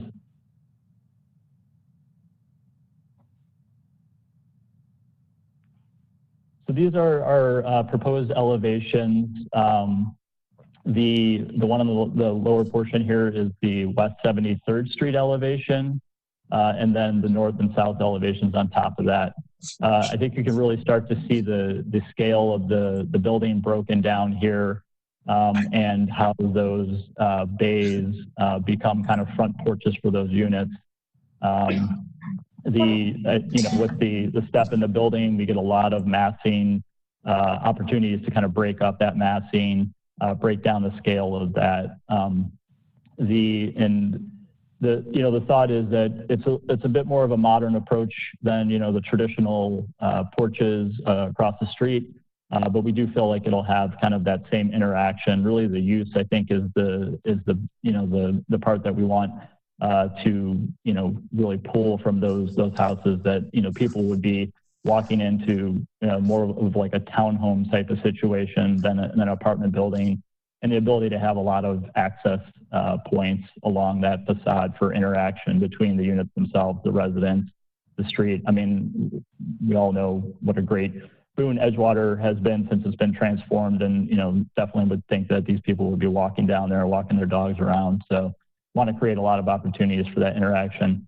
A quick note, as we've been working through this the last couple of days, the comment from the local design review to create access points. So all those boxes, the brown and dark gray boxes on there, there's a kind of a small skinny window with a canopy above it at each of those, and those we propose to be the front entry doors with a nice little stoop that would bring in some of this materiality. If we can go to the next slide, I can speak about the kind of materials that we're proposing here. So the dark gray boxes on the north and south corners, we're really trying to create a lot of depth in this building, not only in the massing, but also the materials. And so we're looking at using, some traditional building materials, but maybe in some unique ways to create some real depth and some real interest, some plays of light to really liven up the apartment facade. So as I mentioned, the dark boxes are proposed to be kind of a brick box for their little entries to their units, but kind of in a like a screen pattern. So we have a couple images on the left-hand side, upper left-hand side there of different projects where we've seen that done very nicely. And then the other balconies or porches as we go down are a mix of kind of a, whether it would be wood or a wood composite product, probably wood composite just because of the long-term maintenance and, wanting to keep a high quality, material on here. Probably would go with like a wood composite type of product. But playing with the solid nature of the first floor portion, that's the entries to those units. And then as we kind of work our way up the building, breaking down that massing, creating some screening elements, and using that, that wood material to create like little trellises or little screen walls that would allow for, both light to get into the unit, obviously is a big part of that. But also those views out and to really create, again, more of that depth in the facade. Rounding out the materials, the light gray boxes, we're looking at like a large format product. Nichiha has a very nice product. Byrock is another one that's a really good large scale composite panel. We're noting like a concrete looking cladding, but not that material that you've probably seen where it's a big panel and then it's got the big, the four form holes in the corner. We want to do something that's a little bit more sleek and refined than that. So probably just kind of the gray tone flat panel. And then the medium gray product that's kind of set back the main body of the building would be something, similar to a hardy board. Lap siding. We're showing a couple of images to the right of maybe the color in the lower image, and then maybe a patterning in the upper image to play with the the lapping of that material to create some interest in kind of the background product even. The main central entry area would be again that concrete cladding. A large amount of glass. And again, as I was stating, we really have an opportunity there to get a real accent piece to the building just because of the nature of the stepping of the building. Lastly, the amenity level in the background could be kind of really any material. I don't know that we've defined it. Might be the hardy. In a vertical application could be like a nice corrugated metal in a vertical application. But again, noting that that's set back, we would propose that that's really not seen too much from the street. Next slide, please.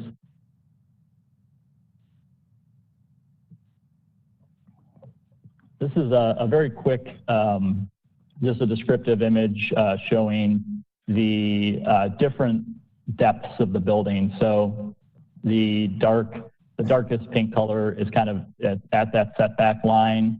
The main body of the building, and I apologize, this is a little bit older of an elevation, but I think you get the point. The lighter pink color is actually set back 8 feet, and that's really that main body, that hardy lap siding I was mentioning. The main entry is about 12 feet back, and then the amenity level would be set back 36 feet from the lot line. The red line in there is the 35-foot marker. And of course, that 35-foot marker is from the lot line as we're stepping back. We get some additional height, based on the zoning requirements. The one thing that I think we're showing here that could be revised is on the north portion of the building. We've kind of brought that parapet up a bit to create a balcony edge for the roof deck. That could be brought down, and we could set back that parapet there to kind of maintain that requirement. But in terms of the massing, we thought that it kind of didn't really give a good accent end to the building. So definitely would look to your guidance on that element. Next slide, please. So some quick kind of massing models that we've done for it. And of course, for the final, we'll have, the more high resolution renderings for your review. But I think really what we're trying to, with all of these 3D views is just really, really accent the breakdown of materials, massing, the setbacks, even kind of the front yard areas that, what is an apartment building really gets broken down into more of the residential scale of the neighboring properties. Can go through a couple of these renderings if you want to move forward a slide. Very quickly here, just showing the access to that garage on the north side of the building, sloping down, entering, and then sloping back up to the parking. Also, you can kind of see the breakdown at the center portion of the building where that 5 to 6 foot step happens to accommodate the grading. The nice thing that actually does too is it gives a bit of variety along the ground floor elevation rather than having every one of those entries at the exact same height. They'll all be kind of stepping down based on that grading and create some variation, some small differences for each of those entries for those units. Next slide, please. A street level view so you can, kind of see the stepping and the massing. Next slide, please. And then kind of the view back the other way. If we could go back 3 slides, I wanted to note one quick item on the south. Yes, this one here, thank you. So as I was mentioning, the south elevation of the building, though, would be typically, kind of a side elevation and maybe, left to a lesser quality, a lesser material, a lesser design. We are proposing wrapping those entries and those patio or the balconies and the first floor entries to those units on that south side as well, just noting the visual connection. And I believe that's all the slides, and glad to open it for any questions you might have. Questions?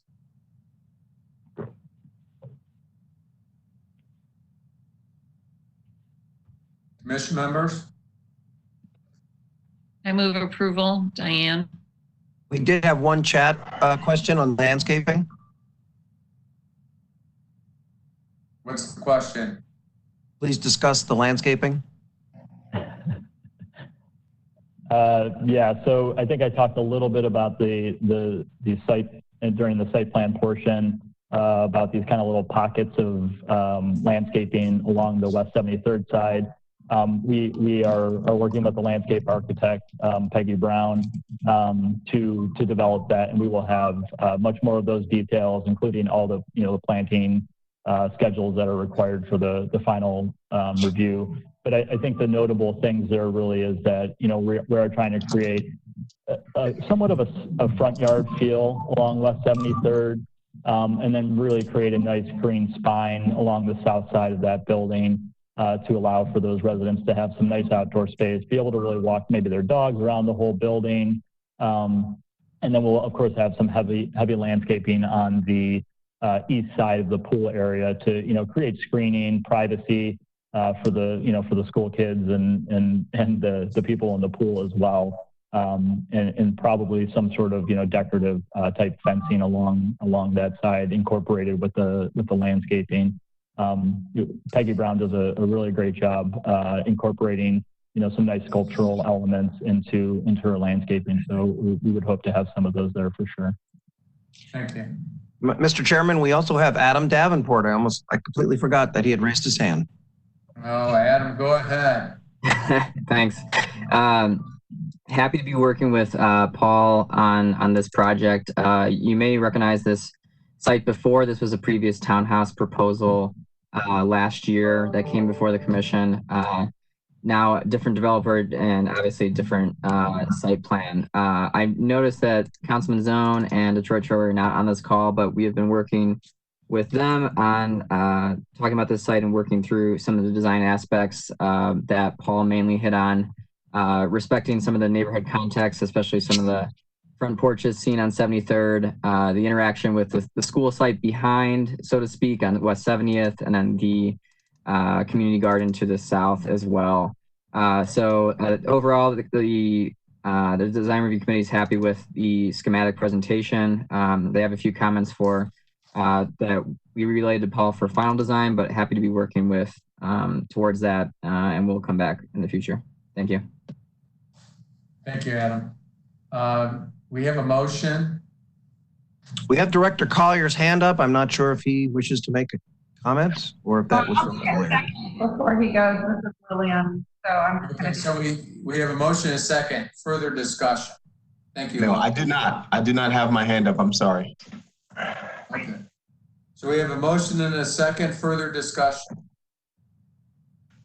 Hearing none, call the roll, please. Bowen, Yes. Downing, Yes. Fluker, Yes. Curry, yeah. Paul. Sorry, Stami, You're muted. Yes. Slide. Yes. Congratulations. We look forward to seeing you back. Clear West Design Review. This is for Metro Health North new construction. This is located at 3400 West 25th Street. Who's here for this? This is Scott Skinner with the NRP Group. And then we also have Greg Zuka with CPH Development, Joanne Horton with RDL, Peggy Brown, a landscape architect, and Tom Nestor, also with NRP.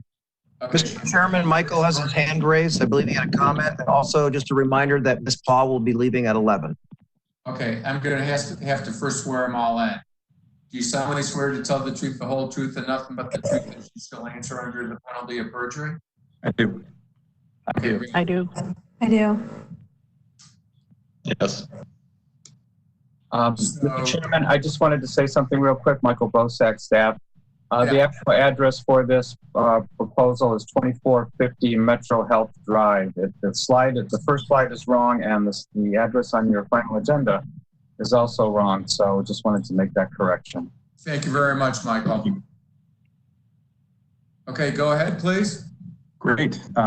Thank you very much for your time. It's great to see you all in person. Also want to thank Director Collier for leading us in a really, really nice, beautiful moment at the start of this meeting. And thank the commission members as well as the Near West DRC for working with us through what has felt like a very collaborative and productive process. Really quick, I also wanted to say thank you to the other NRP team members that contributed to this presentation and to the project, and many of whom are on this call: Carolyn Beamer, Don Fix, and Tom Foster, as well as a small army of other folks who have put a lot of work into this. And then we already introduced Joanne Horton, Peggy Brown, and Greg Zuka, who will be speaking today as well.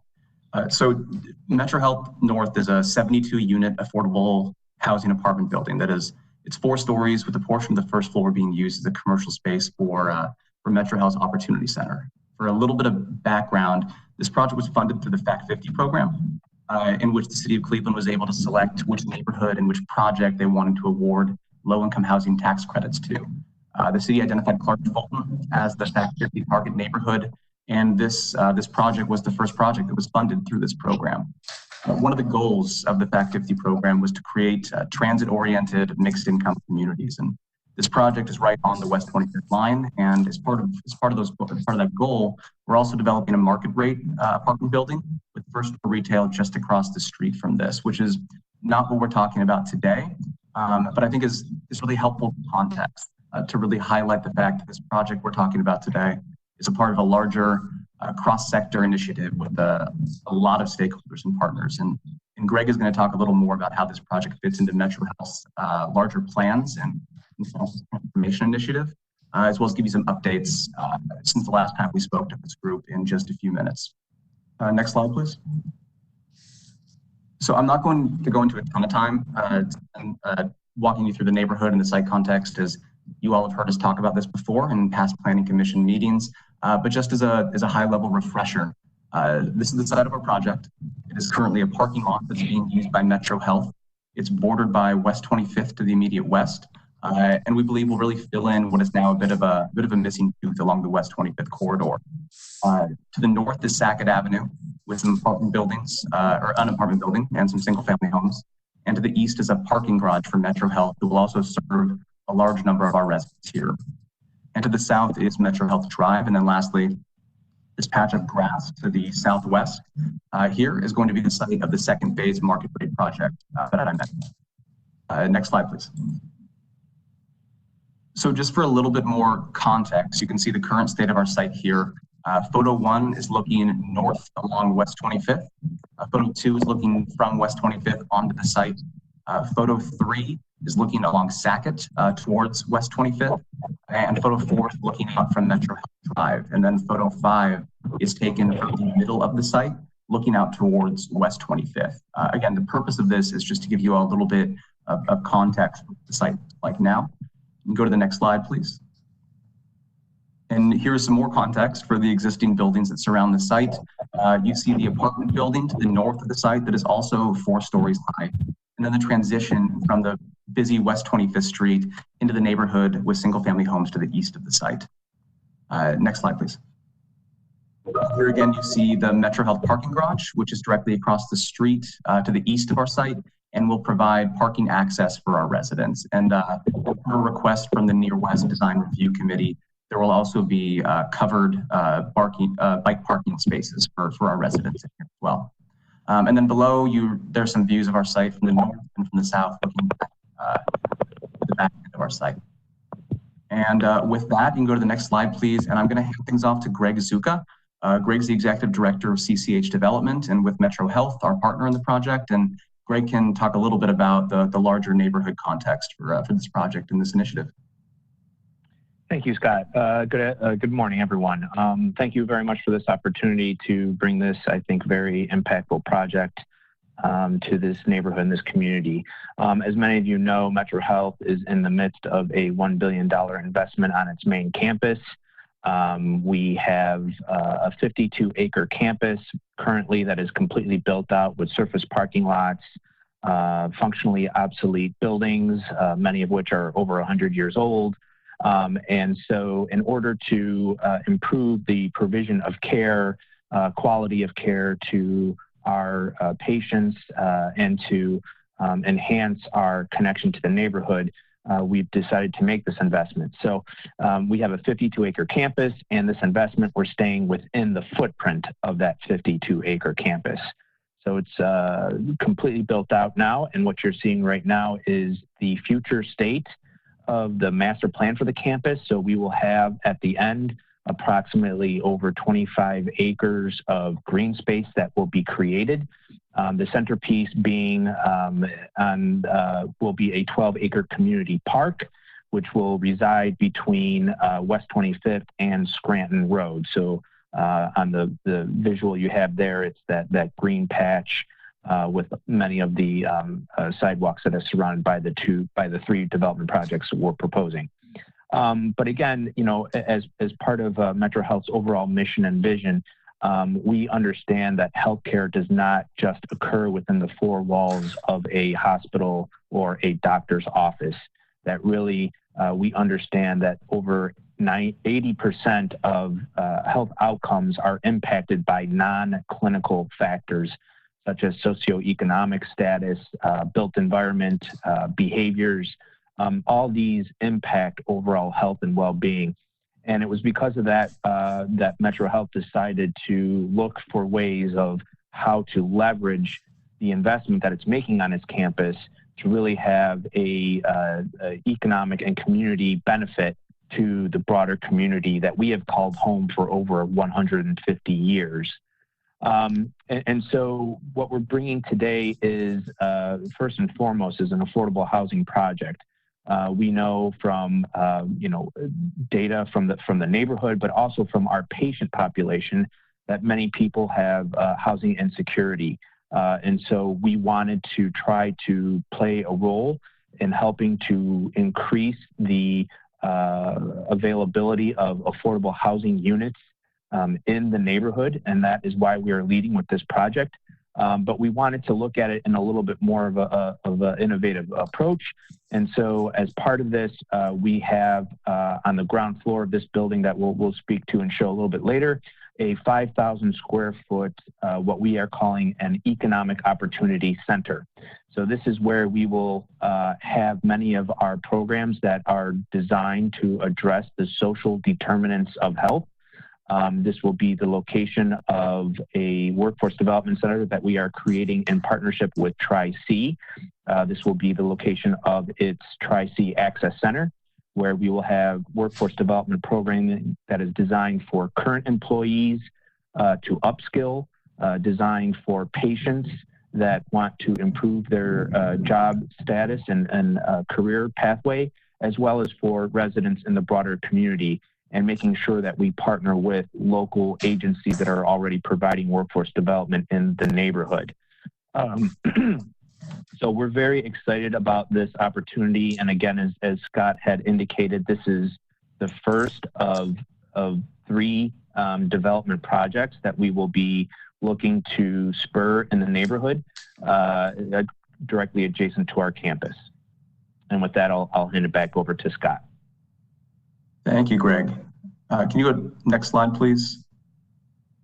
And this is just showing another possible scenario for future development in which there's a potential second phase of an apartment project directly south of the one that we're talking about here in Metro Health Drive is straightened out. And then next slide, please. Right.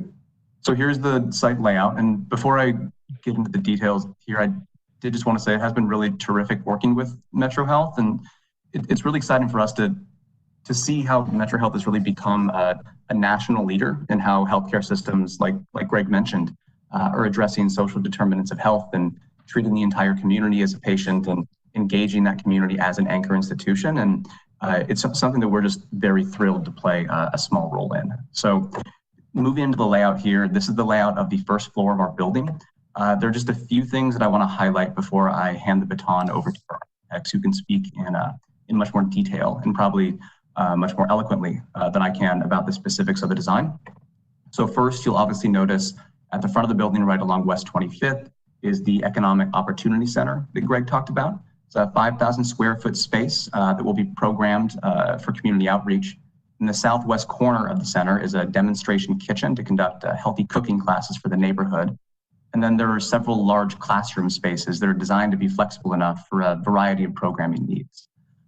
There's a direct entrance on West 25th, giving the West 25th frontage a hardscape commercial feel that serves this area very well. And then there's office space for Metro and CCH to utilize in the northeast corner. I also wanted to point out an access point for residents of the apartments to enter the Opportunity Center as well, which was something we had talked about in our last meeting with you all. So there's an additional entrance for residents on Sackett that's really just a few steps from West 25th.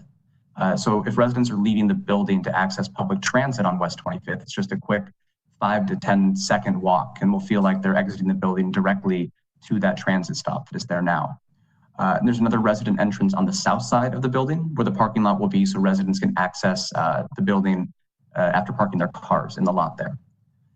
The rest of the space is not dedicated. The rest of the space that is not dedicated for units is leasing space and resident amenities for a property management company. So you'll see a community room for resident events, a leasing office, a fitness center, and a work room or business center. And then the entire east portion of the first floor here are resident units. The south side of the corridor are traditional apartments. There's a third resident access point on the far east side of the building. If you remember, the Metro Health parking garage is on the east side of the building directly across the street. So this door is really meant for residents who will park in that lot. And then the units on the north side of the building will each have stoops or porches along Sackett. And in between the porches and the foliage that's going to line the street, both of which will be highlighted in just a few minutes, Sackett will really feel much more like a neighborhood street, again, as it transitions from West 25th down to single family homes on the eastern side of the site. And then with that, I'm going to hand things off to Joanne with RBL and Tom with NRP to talk about the design in a little bit more detail for you all. Thanks, Scott. Yeah, so as Scott had mentioned, we have sort of the west side of the building is more public and commercial based, and then the east side is private and residential. And we've sort of broken the building and sort of made it appear a little bit more detached on the left-hand side. One, to have a address 25th Street. And you'll see when we move into the elevations that area is treated a little bit differently than the residential portion as well. So just as a summary of what Scott was mentioning before, we do have the internal access to the Opportunity Center. And then we have access from the exterior into the residential space on the south, north, and east side of the building. You can go on to the next slide.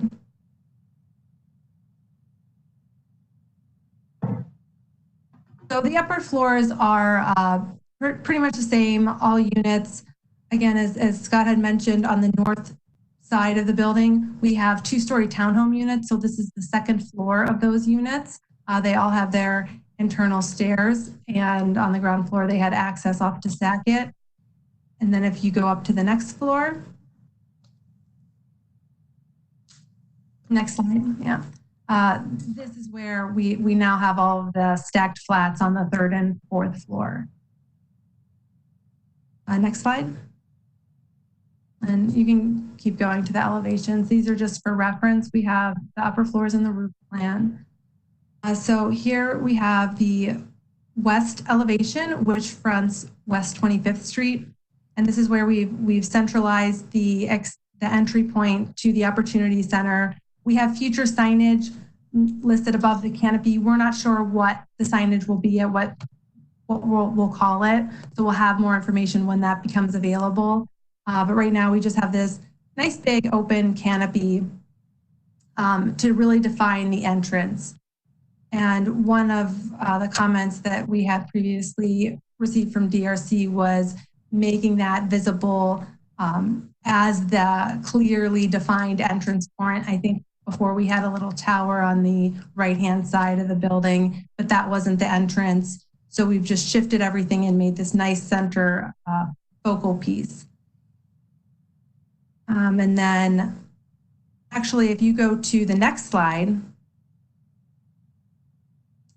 on the upper right-hand section A, Sackett Avenue, this is where we wrap from 25th and around to Sackett. And you can see where this still has very much a commercial feel because it's right off of 25th. We're right under future signage. If you go down to the 1st floor, that's the resident entrance. So you can see the cladding of the building, how it wraps around to create that still public feeling for entry into the building. And then the lower, the north elevation, this is the rest of Sackett where it becomes more residential. And you can see where we've placed these 2-story townhomes, and they have front porch elements to them with front doors, and the upper, the 3rd and the 4th floor set back from those brick bays. So it breaks up the space a little bit more. And as you know, when you get to Sackett, you have a lot of single family homes. So this helps to sort of scale down the building and relate better to what's occurring on the south side. One thing we talked about with the DRC was on the east elevation. We're kind of making this entrance a little bit more prominent. We're going to add a canopy and some windows to break up that facade as well. If you want to go to the next slide. So here's all the materials we're using. On the main West 25th Street, we are using a lot of brick and cement board products. So hard, durable products fronting 25th Street. And then on the inside corners, we have some vinyl siding, both vertical battens and horizontal siding. And in the paneling, we've done some different textured patterns to go with the window sizes that's on 25th. So if we can go back up to the elevations again, we go up 2 slides. So here's where you'll see the light gray is a lighter paneling that's outside of the dark gray that's also paneling. And then the dark brown that's showing up here is where all the masonry is. And along 25th, we have larger window openings. These are 7-foot openings from floor to ceiling. And then they sort of go with the ground floor windows, which are about 6, each one of those bays is about 6 feet wide. And then as you go around to the residential portions, we have 3-foot by 5-foot windows is standard. If you want to keep, you can go down back to the materials, and then after, and you can keep going. So we've included some of our construction documents just for reference if questions come up. So we have our elevations, and if you keep scrolling through, these are more so just for reference. We've got elevations and we have building sections. You can go to the next slide.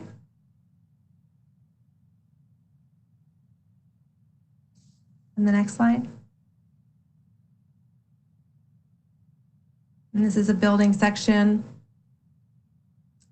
Again, it shows what's happening on the right side, that sort of 2-story townhome element with the residential porches. Next slide. And the next slide. And here you can see where we have the opportunity center.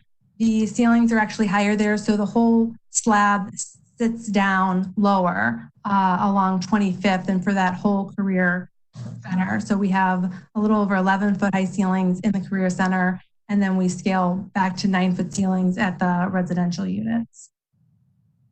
And the next slide. And I will pass this off. Thank you. So this is just a survey, and then can you go to the next slide, please? And this is our site plan overlaid on that survey. The 2 things that I want to point out for you before I hand things over to our landscape architect are that there are 35 parking spaces in this lot, and there are additional 23 spaces along Sackett as well. And then, like I mentioned earlier, residents are going to have access to the Metro Health parking garage across the street directly to the east of the project. And then the final item I wanted to point out where there are 2 sets of bike racks directly in front of the building. One is along West 25th near the entrance for the Economic Opportunity Center, and then one is at the south entrance near the parking lot as well. And then I think the next few slides I will ask Peggy Brown to go over and talk a little bit about the landscape. Okay, thank you. On that previous slide, well, this is actually the lighting plan, but we can start with the discussion of the trees that are currently on the property, that there are 42 existing trees on the property throughout the parking lot and then around the perimeter of it. We're going to be losing those, a lot of them because of the development of the property, but we'll lose 28, but we're keeping 14 of them with predominantly along the Sackett Avenue, which I think is going to help with the residential single family buildings across the street from us. So we're taking every precaution to save those trees, and then we'll be supplementing the plan with another 30 shade trees and 3 ornamental trees. So we'll end up eventually with more trees than are currently on the property right now. So in an effort to save those, you can scale down another drawing. Perhaps another one. On this one will work. This is the tree preservation plan. So you can see the trees along Sackett that we're saving. And then we've actually modified the walks coming out of those townhomes, trying to consolidate them as much as possible to avoid impact on those trees as much as possible with limiting the amount of cut that we're going to be making on them. And I don't foresee much fill at all, but it'd be limiting the cut on it.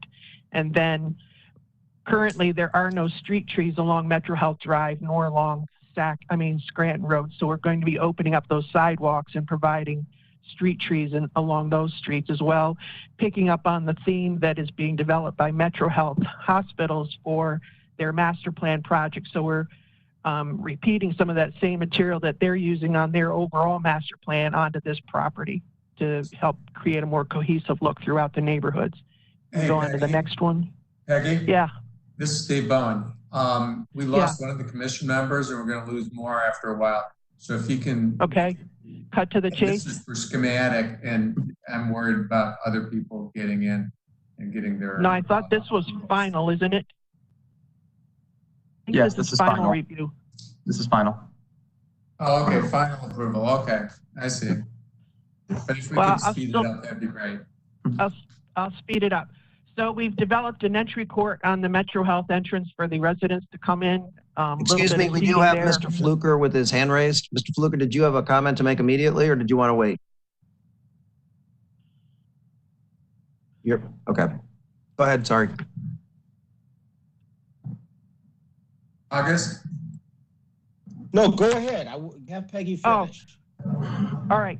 So the entry plaza off of Metro Health is for the residents to come in with a little bit of seating there, a lot of landscaping. All the landscaping is very low maintenance, drought tolerant, a lot of color throughout the year. We are using an irrigation system to help maintain it throughout. And then moving up to the 25th Street exit, moving more to a more urban kind of feel to it with a series of columnar trees working in with the power lines that exist and wrapping that entry plaza to the Career Opportunity Center around the corner to Sackett Court to help reinforce that corner for the resident entry on Sackett Court and pull it into that whole 25th Street streetscape. Again, using more native materials, a lot of color, a lot of grasses, and keep the landscape flowing.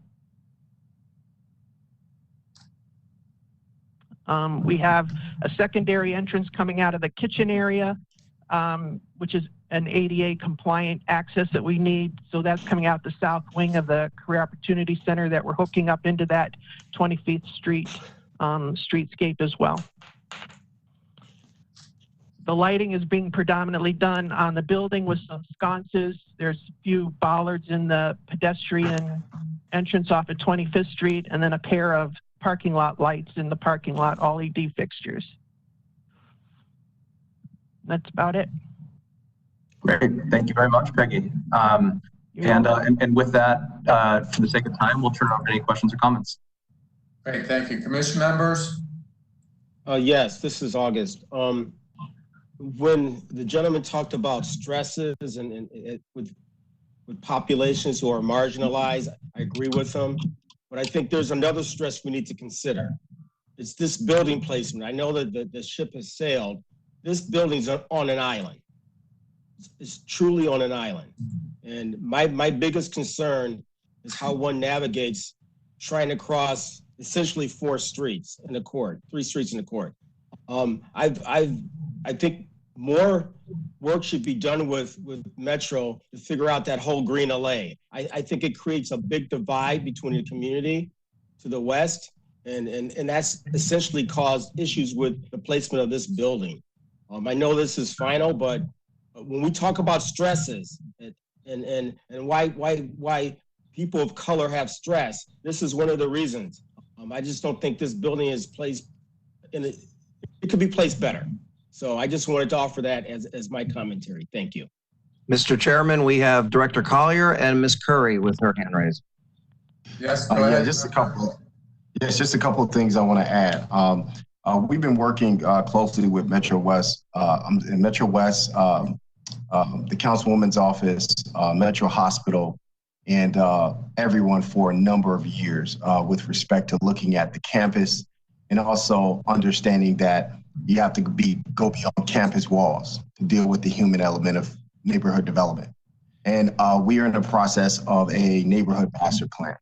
And one of the things, and this goes to Chairman Fluker as well, is really looking at the walkability, how the neighborhood connects to the campus, and really making those linkages. So I want to just give Mr. Fluker a level of confidence that that is something that we are going to be laser-like focused on through this process. And as this campus develops and as this neighborhood plan comes together, it's going to solve for a number of these factors.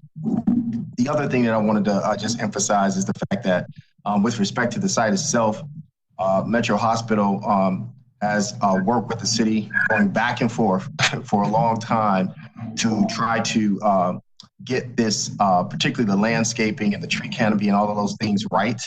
And considering where we started from and where we are now, we're at a really good place. And I do just want to emphasize that the support for this project from a community perspective, because this is my neighborhood, I literally live a couple of blocks from here.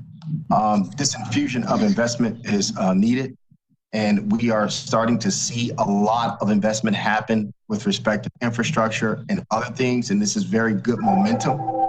And it also helps to build the confidence of the community, which we think is important, and which is why this was selected as one of the Fact 50 projects. So I just want to emphasize to the commission and to everyone on this phone that this is also part of the Mayor's Neighborhood Transformation Initiative target area. And we have the Cleveland Foundation, we have the Councilwoman's Office, we have the City of Cleveland, we have Metro Hospital, and we have all of these entities really working together to get it right for inherently disadvantaged neighborhoods. And I think we also need to be meticulous, but I just want everyone to know that this is another step, another piece in a bigger scenario. So thank you, Mr. Chairman. Thank you. Lillian? I just want to say quickly, of course, I agree with everything that Freddie said. And so don't misconstrue, I think, what I think August is saying or what I'm saying is not a complete support of the role of Metro and the community and engagement. That I think, you know, I've said this before and August just said it. I think the thing for the collaboration to think about going forward is, you know, when we use terms like campus and you think about this going forward in terms of the master plan and even this very large public open space that's still not programmed, is that we have two examples in Cleveland of very different hospital campuses meeting community. We have the Cleveland Clinic campus and we have University Hospital. And I'd argue that I'd like this to feel more like how University Hospital integrates itself into the urban fabric in terms of a mixture of uses, of blurred lines, of the hospital engaging the neighborhood versus a singular use campus that the Cleveland Clinic has, which is so large that it's impossible as a pedestrian to break. So I know we're running out of time, but I'd argue that the fear here is not what the intentions are of these groups in terms of everybody's really trying to do the right thing.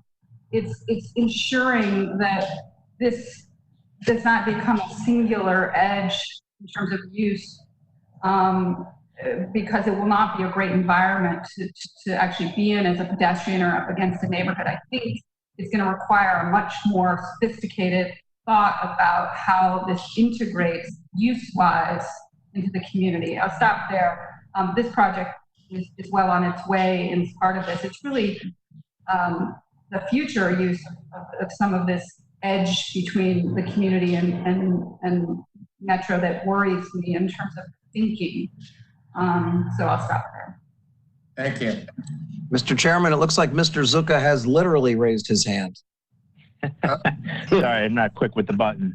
So I just want to address those two comments. I mean, yes, what we're here is this one site, but I think if you went back to that previous slide at the very beginning, looking at the broader campus, which kind of shows, you know, really that we're not looking at this as an individual project, and as Director Collier had stated, you know, we are involved and partners with the City Planning Commission, the Councilwoman, Metro West Community Development Organization, and the Cleveland Foundation to look at the broader neighborhood and how the anchor institution connects to that anchor, connects to the neighborhood. I think a couple of quick things just to address, right now, the way that the campus is designed is very much, I think, turning its back on the neighborhood with the outpatient pavilions back door facing the community and the Metro Health Towers not facing the community, but facing towards, downtown. And so with the reorientation of the new hospital tower, with the eventual relocation of the outpatient pavilion, with creating new development opportunities around the campus to integrate with the neighborhood, I do think that, we are taking those points very much to heart, and we agree with that look, we need to be more than just kind of the healthcare institution in the neighborhood, but we need to be a partner with the neighborhood. And, and it's more than that because, we have 94 employees that currently live in this neighborhood. So we're very much integrated. And what we're trying to do now is make sure that our built environment reflects our mission of service to the community and how we play a role in the community to make sure that these built environment does, address these issues and does make it a very much, that 12-acre community park, not just a green wall that separates the campus from the community, but is an asset of the neighborhood and of the community. And this master planning effort that we're involved in with Metro West is really about what is that space going to be? Because we don't want it to be a space where we have signs that say keep off the grass. We want it to be a place where, children, seniors, all different diverse populations come to use that space and see it as their space as part of their community. So I think, this is very cutting edge for a hospital institution because we're not buying up huge swaths of the neighborhood to expand multiple medical buildings and such.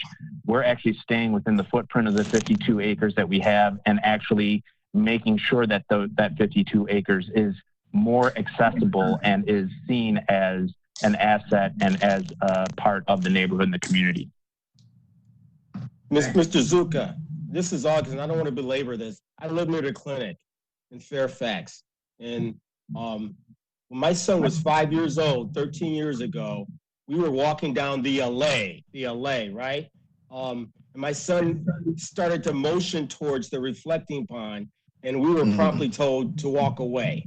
So, as much as you think this green space is going to be the unifying element, that's not going to be the case, whether you intend it to be so or not. It can't just be a park. That's my opinion. I just wanted to reiterate that. There's got to be some careful consideration given to how this is programmed and how other structures are integrated into that space. I just wanted to share that with you. Thank you. I completely agree with you. Mr. Chairman, we have Director Collier also with a comment. All right, last comment. I want to say August, Chairman Fluker, as well as the Chairman Curry, couldn't agree with you more because it's really about not just talking the talk, but walking the walk. And I think that's really what the stamp is on here to say, how do you make sure that occurs? And the thing that I want to just add, the whole green space concept was part of the narrative because it is a need in this community. My kids ride their bikes in a parking lot unless I am able to get in my car and take them to a park. That's how much this community needs green space. The other thing that we've all discussed is how do we use some land in the neighborhood to make connections to this green space. So I'm in total agreement with everything that you're saying.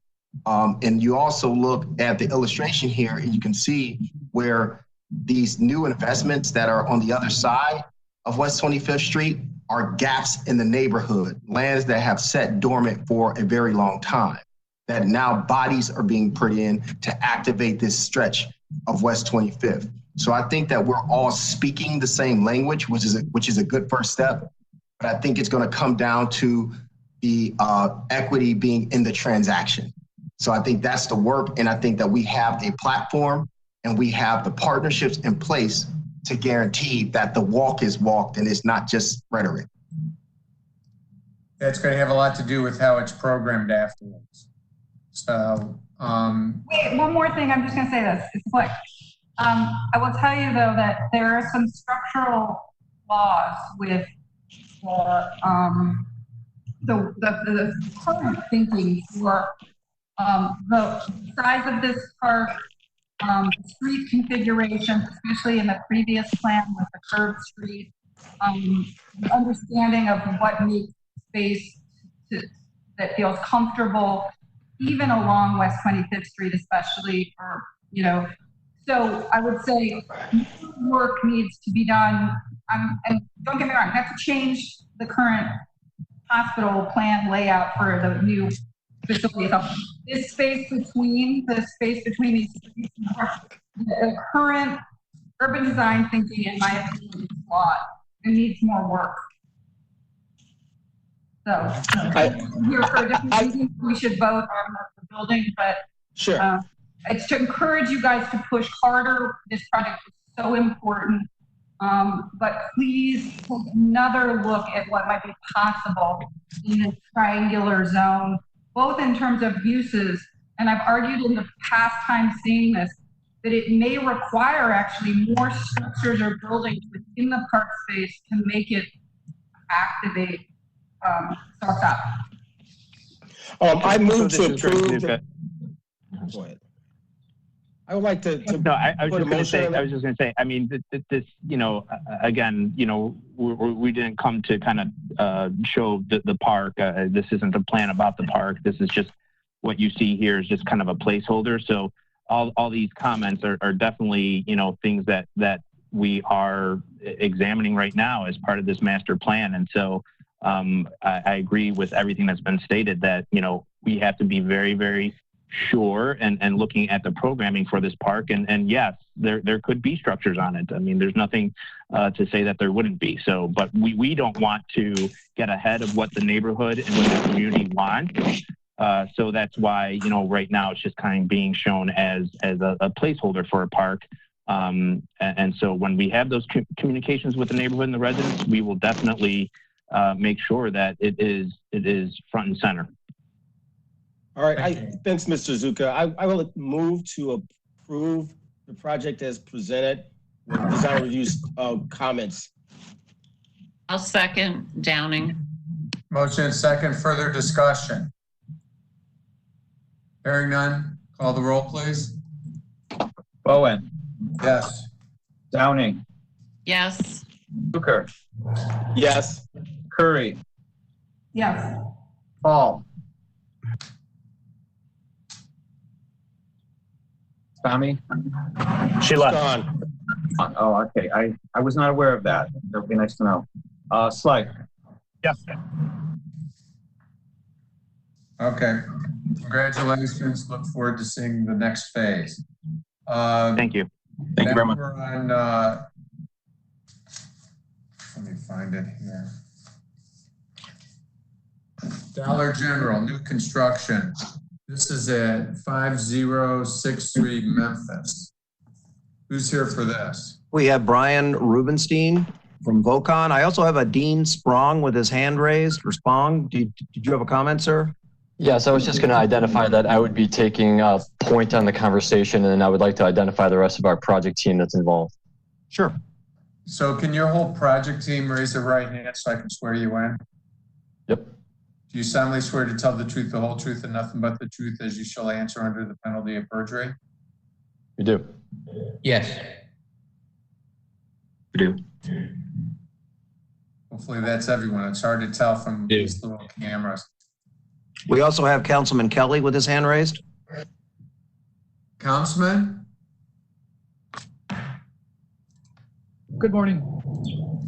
Good morning. Did you want to start off or did you? Sure, if that's okay with you, Mr. Chair. Go ahead. Thank you. Thanks for considering this matter. I just wanted to make sure that the commission knew that that projects like this in cooperation with our planning department, we passed an ordinance to take a step back so that we could craft a more comprehensive ordinance that really regulates these types of businesses for a more citywide, comprehensive, thorough manner. So my belief is that something like this proposal should be considered under this forthcoming ordinance. And right now, these types of projects are under the moratorium until November 1, so that to give the city time, to give the planning and give city council time to craft a more thorough, comprehensive regulatory scheme for these types of businesses. And just from the community standpoint, it's very hard to engage the community during these times. But we were able to schedule a virtual meeting where we had some input, and the residents are very concerned about this. I think this is the reason, because there's so many concerns or questions about these types of businesses. That's why the moratorium, was put in place to give us time to think these things through a little bit better. So as far as I'm concerned, council's intent was that applications like this would be considered under a different ordinance beginning November 1st. So I just wanted to make sure that, the community has, to the extent that we can engage the community, which is very difficult during these times. I think this is so important that we make sure we have full community engagement. Had tremendous concerns about this. I have concerns, but my biggest concern is that we just passed a moratorium on these types of things. Now this is before planning, just a couple of days later. So, with that, I would like the commission to view this, this application, this request, in light of the moratorium that we just passed on Wednesday. Thank you, Mr. Chair. Mr. Chairman, we have a question in the chat log, which someone is asking, should this be tabled because of the legislation, or will it be tabled because of the legislation? We also have Mr. Coyne with his hand raised. Mr. Coyne? Yes, pleasure to be with you all virtually. I want to first disclose that my firm has representation today, and I want to make that clear. Dollar General has retained our firm a year ago to monitor the moratorium legislation, and we were also recently retained by MSP Development, which is actually developing this particular Dollar General. I want it made clear, Dollar General is committed to work with the city during this moratorium period to ensure that the small box retailer regulations are crafted to protect the health, safety, and welfare of the residents of the city of Cleveland, and to make sure such retail businesses are developed responsibly and operated. That's number one. As it relates to the application before you, I just want it to be clearly reflected in the letter that this specific site was recommended and made as a potential site by Development Corporation, February the 22nd, 2020. Application was filed on April the 17th, 2020 by Vocon, who's retained by MSP. They then met with the planning staff to review the site layout, and the current plan has gone through iterations. It's fully brick, landscaped, it has fresh produce, and there are 17,000 people in this area that would be served by it. They met with local design review on 2 occasions. The first one was more preliminary, and they received approval from local design review on May the 27th. There was a follow-up meeting with approximately 9 neighbors on May the 28th, and their concerns were addressed in a letter that was sent to Mr. Jeff Esfrey at Old Brooklyn Development Corporation on June the 4th. They met with Rich Riccardi. The property meets the city zoning code and requires virtually no variances. During this time, the moratorium was for nearly a year. Several staff assured Mr. Pappin, the owner of MSP, that it would not interfere or affect with the approval process for this site. At the June 5th meeting, this matter was taken off the agenda and this commission discussed the moratorium. During that meeting, on at least 2 occasions, Staff Planner Leonard confirmed on twice that the moratorium either way would not affect the approval process for this project and that there were 1 or 2 in the pipeline. I don't know if the moratorium has gone into effect. I know council voted on Wednesday. I have not seen, and I don't believe this commission has seen, a copy of that legislation, which needs to be shared. This individual, MSP, they're based out of Pittsburgh. They're different folks that work for Dollar General. They've invested over $100,000 in this site.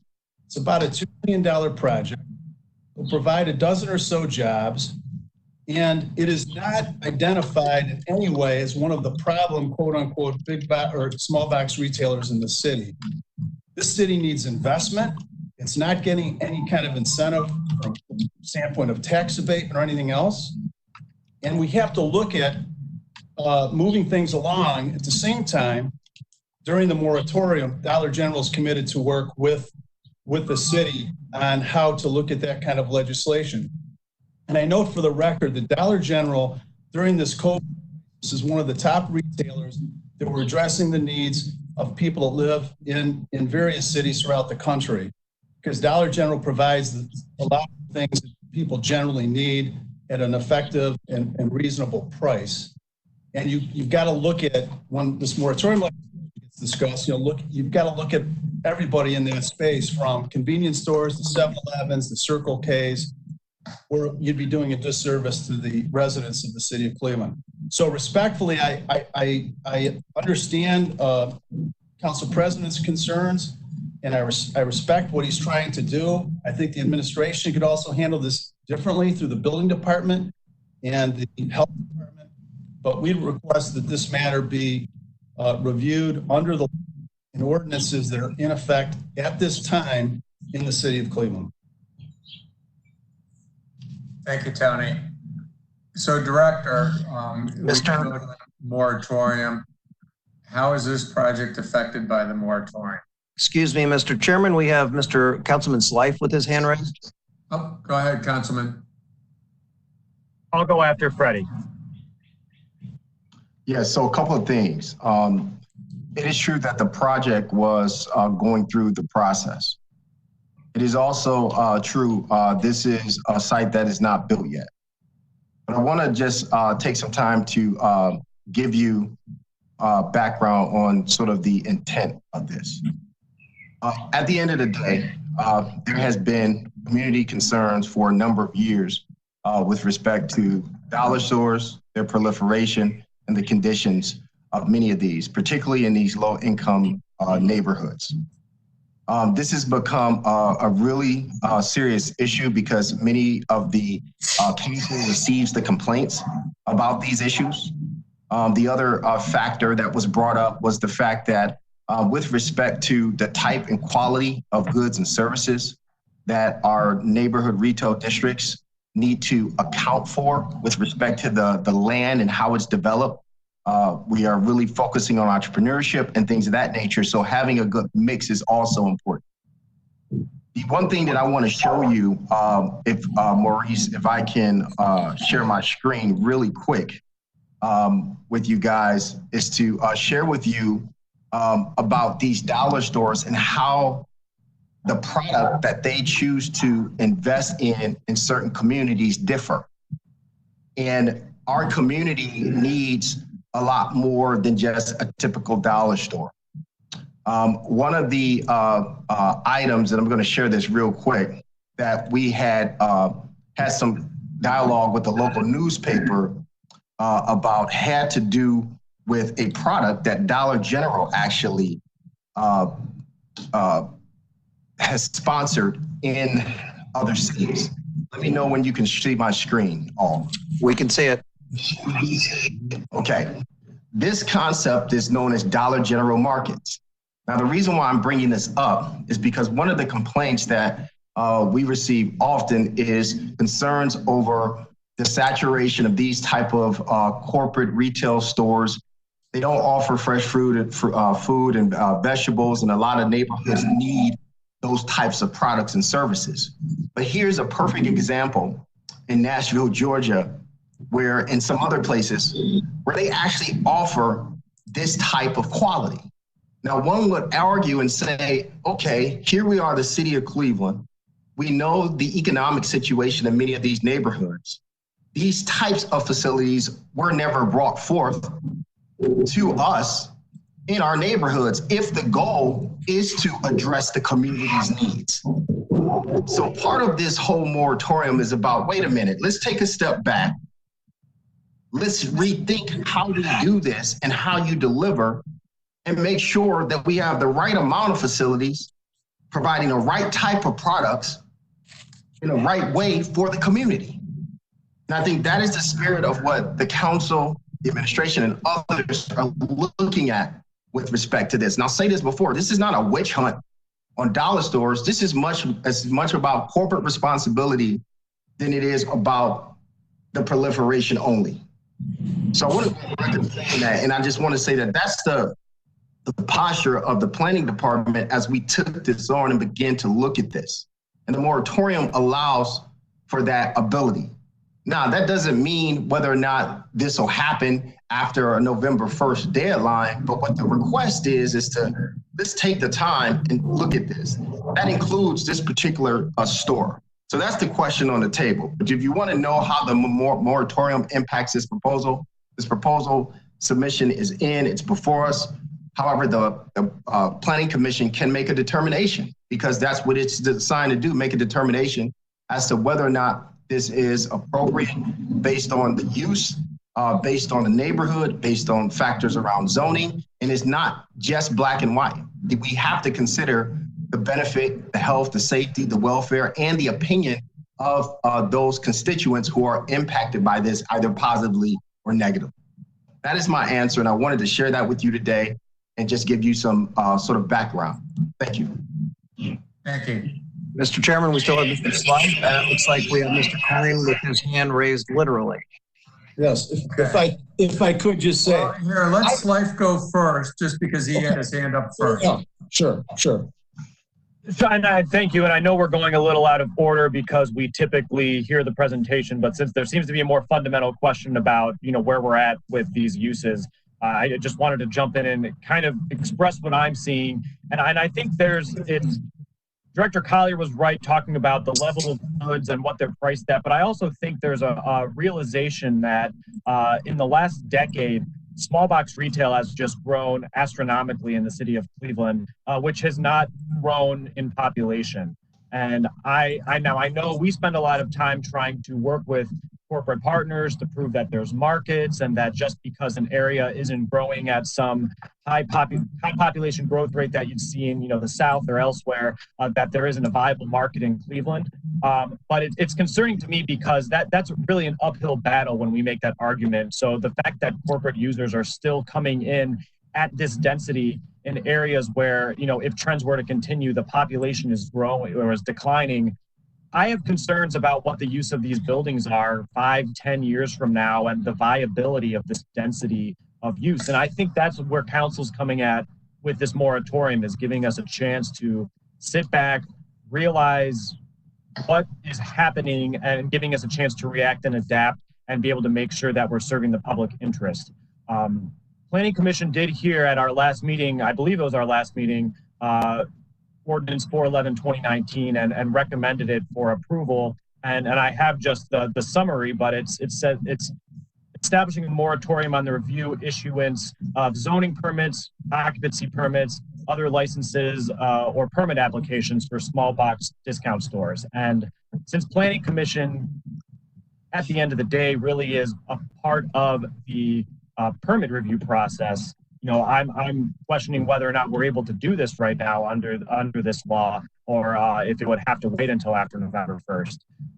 And just the last thing I'd close with, I know in our last meeting there were questions about what is the purview of the Planning Commission, but I have also in front of me, it's section 76 of the charter, and I'm going to paraphrase it because there's a lot of little clauses. But it basically said, and this is effective 1942. It shall be the duty of the commission to take the initiative in planning for the city and surrounding area, and it shall have power to promote public interest in and understanding of both general plans and then also of recommendations or proposals. So I think that it really is the fundamental job of this body to think to promote the public interest as we review projects, and the purpose of this body is not simply to comment on siding and look at landscaping, but it is really to look at things holistically citywide. Thank you. Thank you. So, Chairman, Tony, why don't you go next? Yeah, if you could, first of all, I agree generally with what Mr. Collier said, and Dollar General intends to be helpful in that respect.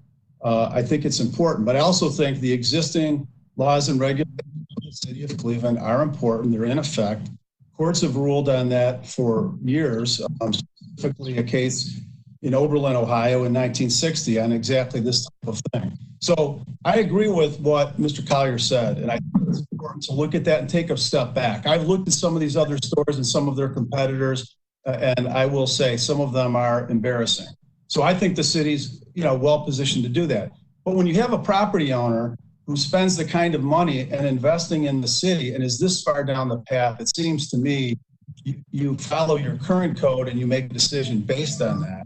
At the same time, you address the rest of the moratorium issues going forward. And to Councilman Slife, I will say, this is the fourth Dollar General being looked at in the city of Cleveland in the last 3.5 years. There are 15 in the city of Cleveland currently. And I rest assured, when you look at all the other types of retailers in the city, Dollar General is pretty decent. And it's not a low-income neighborhood where it's going off of Memphis. And I think it's important that we recognize that. You don't want to throw things out when you're a city in desperate need. And I think you try to work forward. But to take this MSP entity that spent the kind of time, money, and effort, and at the end of the day, even if a moratorium produces a report and a change in legislation, it's going to be very hard to go back and retroactively put it on this piece of property. So I would like the commission to give consideration to that, respect the position that can, but the representations have been pretty clear all along that this site and this project be subject to a moratorium at this point in time. And I note, and I think it's important, there was another site that I represent another developer on for a Dollar General that did not get approved, as you may know. And it was in part because it was in a more strategic part of Old Brooklyn, next to a library, really needs to be refreshed, and it might be a mixed-use development. Yeah. Dollar General did not get approval because, but another site was made available, and it was suggested to be refreshed. Excuse me for a minute. If you're not being recognized by the chairman, please mute your microphone and do not speak out of turn. We need to keep this meeting in an orderly fashion. Thank you. It seems like there's a caller with their phone not muted. And I'll leave it at that. That's how the Memphis site was looked at. So, I mean, at the end of the day, again, you've got an assurance. Dollar General will work cooperatively on whatever legislation is appropriate to operate and develop these, and we will do that. But for MSP's application, we request respectfully that the commission look at it on its merits and decision on its merits based on the existing zoning regulations of the city of Cleveland. Thank you, Tony. So, Director, let's go back to the Mr. Chairman, we have several people with their hands raised. We have Mr. Spong raised his hand. We also have the gentleman from MSP Development with their hands raised. Councilman Kelly has wanted to make a comment, so we have several people still wishing to make comments. Well, let me go back to the director real quickly first. So, Director, there is this moratorium. There was discussion when the moratorium was in front of us about putting a date certain on, which council did. But then there was discussion when it was going to be, when did it start counting? So I guess the question, since I'm surrounded by a bunch of attorneys here and I'm not one myself. Neither am I, but I'll do my best. What's the administration's position on do we hear this, or does the moratorium kick in and we're not supposed to hear this? So here are the facts. The fact is that the moratorium was heard and passed, which I believe makes it law immediately. That's number one. Got to be signed. I'm sorry? It's got to be signed by the mayor. Okay. Number two, the applicant has been in the process prior to that transaction occurring. So from an administrative standpoint, you have to ask yourself, you have this application that's already in process, and then you have the introduction and passage of a law. And these things obviously happen concurrently. So to Mr. Sly's point, which I appreciate him reading that because I often reference that, and we referenced that at the beginning of our comprehensive plan. Planning Commission still can make a determination based on whether or not to table, approve, or whatever the case may be that you normally would.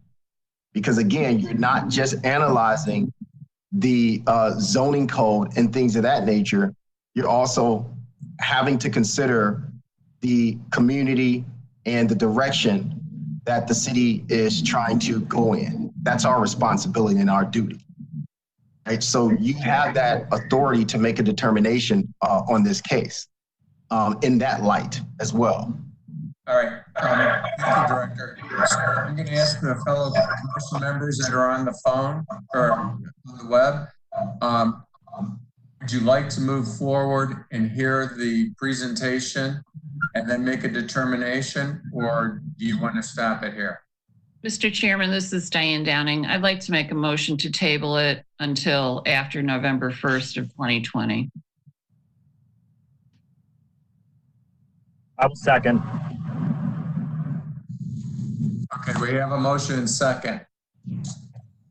Further discussion.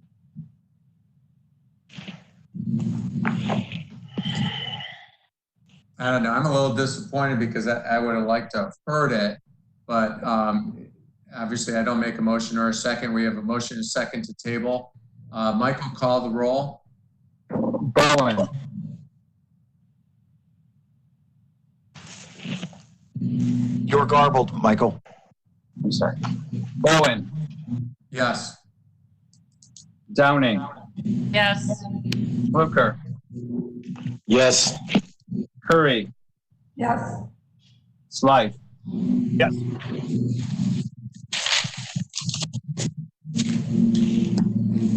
All right, the motion carries. Let's move on to the next on our agenda.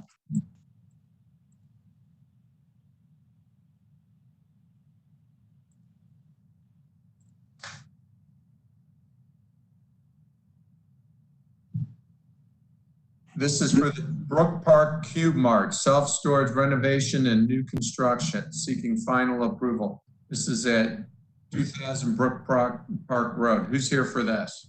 We have Greg O'Haron here for that, Mr. Chairman. Are you here? I'm Greg, here are you plus by yourself, or is there a team with you? Dave Whitmire is my architect. He's with me too. So if you could both raise your right hand. Do you solemnly swear to tell the truth, the whole truth, and nothing but the truth as you shall answer under the penalty of perjury? Yes, I do. I do, yes. Thank you. Go ahead. Okay, thank you. This is a site at Brook Park Road and Brookview Road. It's an existing 50,000 foot warehouse that is currently zoned industrial. A little bit of history here. This property is owned by Union Gospel Press. It was built in the 1950s, and immediately right next door to the right of it is a dormitory. The Protestant nuns were employees of the Union Gospel Press, and they would walk next door and work. Well, part of their mission was to take care of these nuns until they passed away. The last one passed away last year, and so they're downsizing. They don't need nearly this amount of space. One of the things I also want to point out, and Michael, I believe, Bozak was going to have the chairman or somebody have a couple pictures sent in addition to this, showing this building that's next door that we're trying to repurpose. It's not part of my presentation here today. I just want to make it known this is a 30,000 square foot dormitory building that maybe would be appropriate for a women's crisis center or for a school that wants to do housing or something. That's just an FYI. So if we could, if you look at the location, we're surrounded by retail. Directly across the street is a CVS. To the right of the dormitory is a Burger King, and to the right of that is a gas station. And to the west is it's all retail. So this is very retail, industrial type uses. Go to the next slide, please. So the area in the light yellow is the existing building. The area in the tan are new buildings that we're going to be adding on, single-story self-storage buildings. All of the doors face inward. You're not going to have any doors visible to the street. It's kind of a what you would call a fortress-style development, and we will be adding on to the building. You can see to the right there the 3-story existing dormitory building that I was referring to. Next slide, please. This is the photometric plan that shows that we're using full cutoff lights and that we're not going to be allowing light to, escape the property. Next slide. Landscaping plan here. There's existing landscaping already on the site that we're going to maintain. There's some trees on the western side there. We're going to be adding shrubbery all the way around the building. Just briefly, our company's 53-year-old family business my dad started, and we specialize in developing self-storage and office buildings. And our goal is always to make them improve the property. I was not really part of the process of putting together the slides. I didn't really realize the process, and Matt Moss had sent this on, so there were a couple things that were left out that I would have liked to have shown you. Mr. Chairman, do you have those additional couple slides that did Michael Bozak send those on to you? Pictures? I wouldn't have the slides, but Maurice may. Maurice, I do not have any. I do not have any additional slides for this project. Mr. Bozak, did you? Yeah, Maurice, I did forward those slides to you. I had told you that he wanted to share his screen, and you said, no, we don't do that any longer. I'm not letting anybody share their screen. So I forwarded them to you, and you said you would share them on your screen. Let me see if I can find them. Okay. Okay. Well, I'll continue talking. If you can skip to the next slide, that would be great. So this is what we're proposing to do. The slide that I wanted to show you was what the existing building is. It will be, currently the building is brick, and we're going to be painting the brick. Those gray areas on the front that resemble doors are not doors. It's just painted gray. We would be CubeSmart, which is in Cleveland currently. Corporate colors are red and this cream color. Comes across as being a little green on my screen, but it's really a cream color. Those are the colors that will be used on the building. We have an example of another building that we just finished in Hammond, Indiana in the last couple of weeks. That is one of the slides that I was hopefully being able to show you. It shows you the colors a little more clearly. I did find the slides. Okay, that's okay. So whenever you're ready, let me know. Oh, you did find them? Yes. Okay, wonderful. You can just pull them up. So this is a similar type project we just finished in Hammond. This was a bowling alley, and we actually raised the roof on it. You can go back to that previous one, please. And this is the dormitory. Oh, you want the dormitory? Okay, hold on a second. Well, either one. This is the dormitory that's next door. It's a nice building. It's in good condition. This is the one I'm saying that we're looking for a use. It's not part of this proposal that we're talking about today. This is just to get an FYI out to people. It is a dormitory. It can't really be an apartment because it's got common bathrooms and common kitchen and those kind of things. But so I'm just putting that out that we're trying to figure out how to reuse this building. So if you could go back to the previous slide, that one right there. So this is a very similar type of project where we had a kind of a building that was didn't have a lot of character to it, and we've added glass and some metal and are using those same colors. So that's what we're proposing to do. I did not send a picture of what the building currently looks like, but it's just a simple brown building right now. So if you could go on to the next slide in the PDF. Yes. So this is the elevations. Once again, where we're showing the cream color or white color painted brick, the gray painted brick to simulate a door. We'll be adding in storefront glass along the front of it. Once again, all of the doors face inward. It's a little hard to tell this, but and this is probably a question. The bottom picture, it says Building A west elevation. That would be the view of from the road. So there, you can see there's no doors visible. The sign may change a little bit, but basically everything is going to be all the doors are going to be pointed inward. I think there's one or two more elevations. Go to the next slide. Same thing. These are not in color. I think there's one more slide. And I believe that is it. So that's it. Thank you very much. Commission members?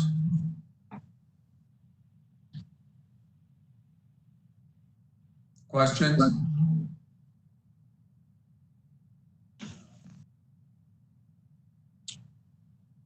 This is slight. I mean, it seems rather straightforward, and this isn't a criticism of this or any specific project. But I as we're talking about, the public interest,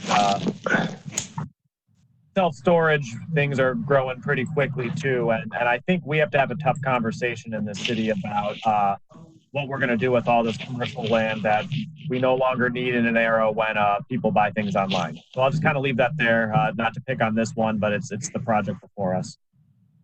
I move to approve as presented. We have a motion. I'll second. And a second. Further discussion? Hearing none, call the roll, please. Bowen. Yes. Downing. Yes. Fluker. Yes. Curry. Yes. Slight. Yes. Motion carries. Good luck. Brighton Park new construction seeking final approval. This is at 3967 Road. Who do we have for this? We have Jeff from Old Brooklyn. Jeff, are you there? Good morning. Good afternoon. This is Lucas Reeve from Old Brooklyn Community Development Corporation. Unfortunately, Jeff had to run, so I will present on his behalf. Lucas, can I swear you in, please? Yes. Do you solemnly swear to tell the truth, the whole truth, and nothing but the truth as you shall answer under the penalty of perjury? I do. Thank you. Go ahead, please. I believe you may have a presentation there in front of you. I'm at having some technical issues this morning, so I joined you by phone. So I will run through very high level the Brighton Park with you. And if you do have the presentation, please feel free to flip through so folks can have a visual accompaniment to some of the information that I'm providing. Brighton Park draws its name from the historic settlement that was Old Brooklyn before Old Brooklyn was Old Brooklyn. So we're happy that this particular park pays homage to that name. It is being constructed on the former Henninger landfill site. This site had been operating for many years and was mostly used for construction and demolition debris, highway construction, I believe even some debris from the demolition of Municipal Stadium many years back. The Western Land Conservancy acquired this land, and since that time we've been all working collaboratively, Old Brooklyn Community Development Corporation, Western Land Conservancy, who will remain the owner of the site, as well as the Cleveland Metro Parks. This project is about an $850,000 total investment and consists of 26 total acres of development. So in terms of its size and scale, is very significant.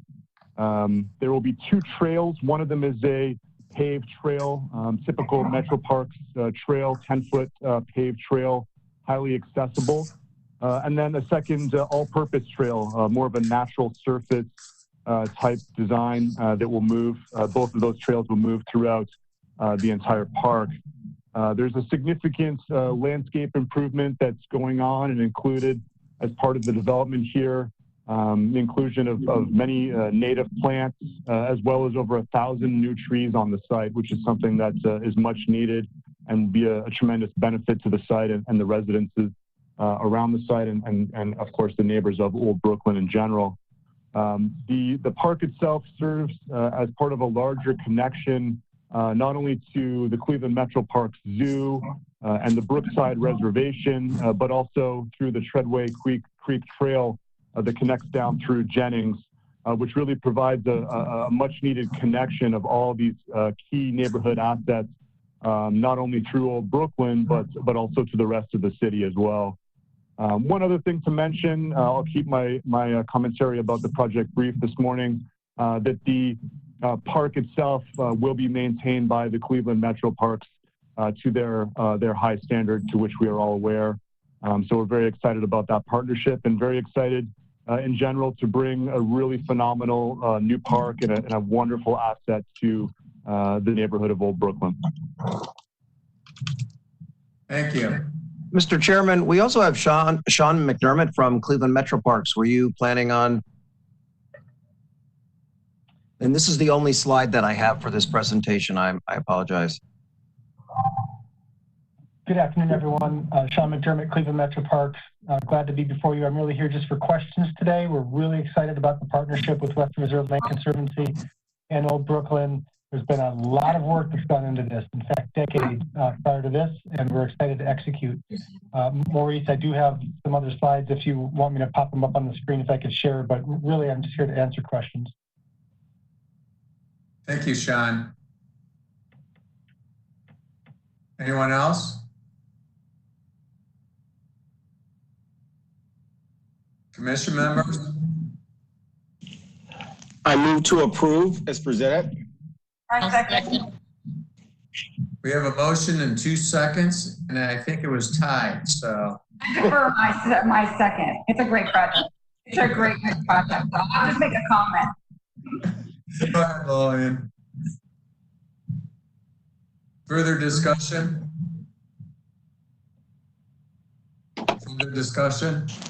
No, I just wanted to say it's a great project. Really great. Great. Michael, call the roll. Bowen. Yes. Downing. Yes. Luker. Yes. Curry. Yes. Slight. Yes.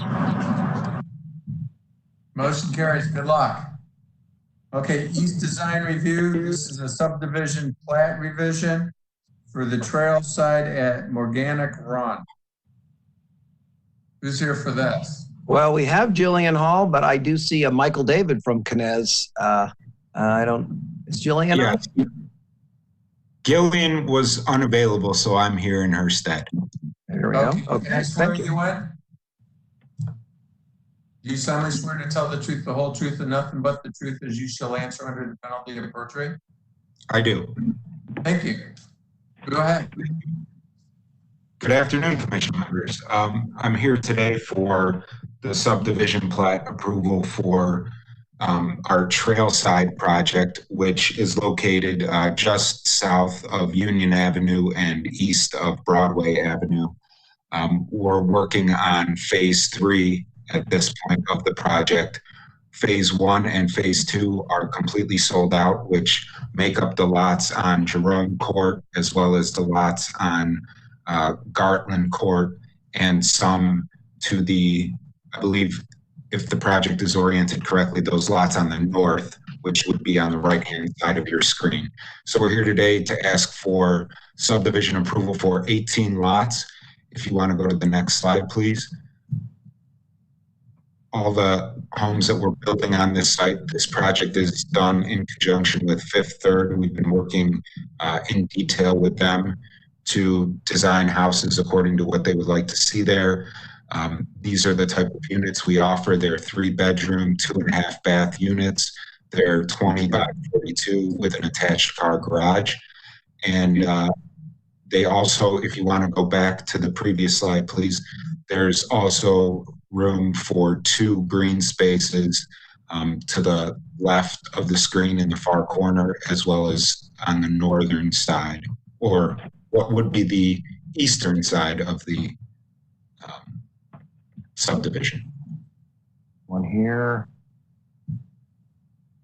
and then one down. Sorry, I don't know if you can see me, but the very far left corner. Yep, there you go.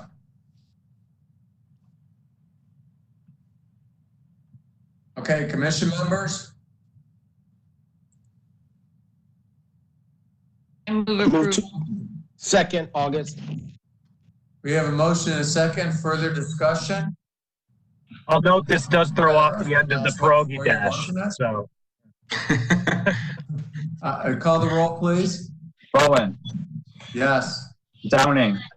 Yes. Fluker. Yes. Curry. Yes. Sly. Yes. Maybe you should do all your own presentations. That was fast. Thank you very much. Thank you. Okay, now we're getting into some demolition here. Proposed demolition for 2-story residential structure seeking final approval. This is under Codified Ordinance 341.08, and this is at 8013 Keys Avenue. And we have Wu from the city of Cleveland. Hi, good afternoon, Commission members. Good afternoon, Wu. All right, so this is 8013 Keys. Next slide, and we'll just, like I said, we'll go over the pictures slowly, and the pictures will speak for themselves. Next slide. Next slide. Next slide.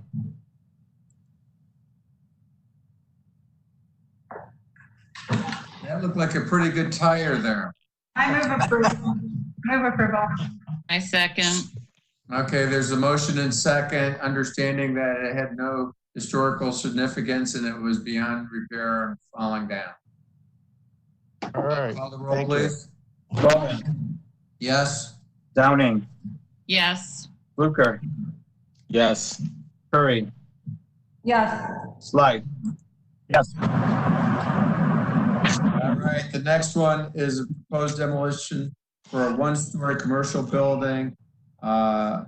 This is at 15318 Kinsman Road. All right, so again, this is at 15318 Kinsman. It looks like we brought a lot, just keep going, and there's like a big hole on the side of the wall as you get to the picture. I know this building. Okay. Interior is pretty much gutted out. Bob Hope had his first lemonade stand there. Oh, okay. I'm joking. I move to approve demolition as presented. Okay, we have a motion. Second. Further discussion? Hearing none. Michael, call the roll. Bowen. Yes. Downing. Yes. Fluker. Yes. Curry. Yes. Sly. Yes. Okay, the next is a proposed demolition of a 2-story commercial building. and this is at 9217 Miles. All right, so this is another church we're bringing. It looks like we're demolishing a lot of churches lately. That's the exterior, interior.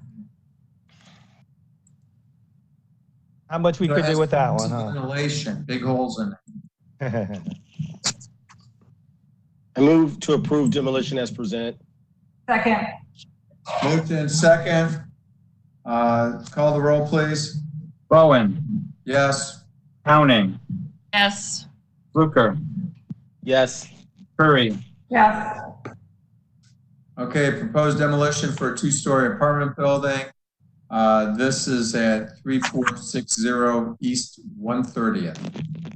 All right, so if you could just continue to go through the slide slowly.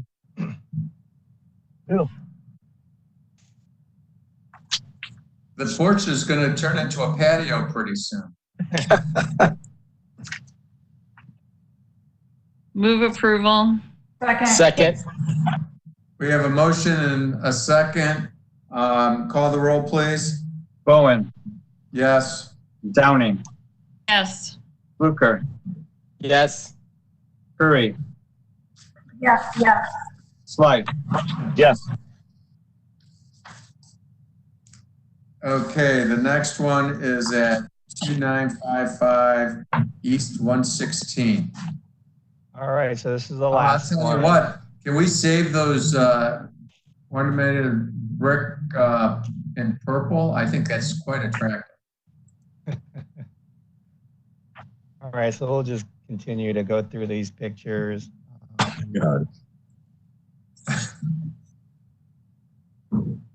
Unbelievable. Move approval. Second. Motion and a second. Call the roll, please. Bowen, Yes. Downing, Yes. Fluker, Yes. Curry, Yes, I'll say this is a nice development site. All right, thank you, guys. Slide. Thank you very much. So we have a special presentation on public art. Frank Mural, 99 Quick question. Avenue. Approval. I had a hard stop at noon, but is there anything else that requires a vote? Because I really can't. Does this require a vote? Does anything else require a vote? Michael? Yes, these require planning commission approval.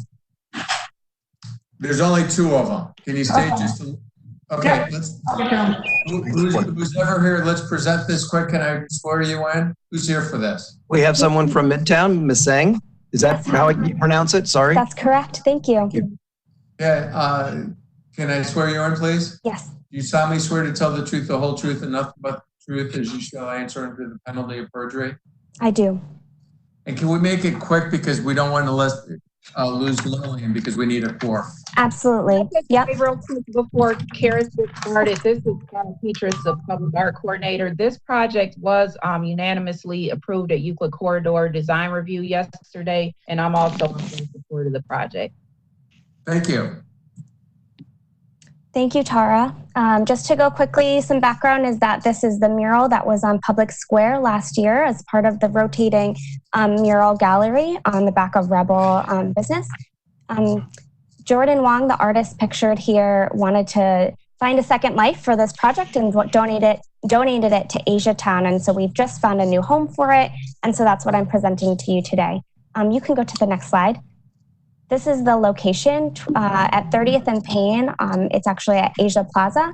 As you'll recall, we have also done some utility artwork that Jordan Wong also did on 30th and Payne. So this will kind of be a nice highlight here. You can go to the next slide. So this is the location. It's facing 30th Street. You can kind of see on the left side of the photo, that's the entrance to Liwa. This is, again, just kind of a large wall on the side of Asia Plaza, which is a landmark building in the community, right at the intersection of 30th and Payne. Next slide. This is how it would look on the wall, kind of framed right in the center. The owner has agreed to contribute to the installation as well as upgrade the lighting to be able to illuminate the mural at night. Next slide, please. And so this is just a little bit more about the installation, the materials. We expect it's a high quality banner with high quality inks. We expect it will last for several years. And the installation, you can actually go to the next slide for some photos of how the framing is done. It's the same type of frame that is done on Public Square to hammer the banner into it and attach to the wall. Next slide, please. And this installer actually just did this at Van Aken District. So this is just an example of how it looks on a wall. And my last slide, the next slide is just an acknowledgement that we'll have some sort of a plaque. Jordan Wong is actually designing it currently, but it will be very similar to this, just with some updates about the transfer of the artwork to this location and to acknowledge the funders. Second. We have motion and second. Call the roll, please. Bowen. Yes. Downing. Yes. Fluker. Yes. Curry. Yes. Sly. Yes. Thank you so much. Thank you very much. The next one is Urban Renaissance with a Heart mural. This is at 9107 St. Clair Avenue. Yes, this is Tara Petras again. The artist on this particular project, Gary Williams, is working to put up a mural at 91st and St. Clair. It's not in a design review district, but they do have several murals throughout the neighborhood. They work very closely with the community on and engaging the community with all of their murals in that corridor. And I'm just here just saying that I also support this project. I think that the nature of the work, the art itself is very appropriate for the times right now with regard to social justice and our climate in America right now. So I'll just turn it over to Gary to go over the slides with you. Okay, can you hear me? Can I swear you in, please? Do you solemnly swear to tell the truth, the whole truth, and nothing but the truth as you shall answer under the penalty of perjury? I do.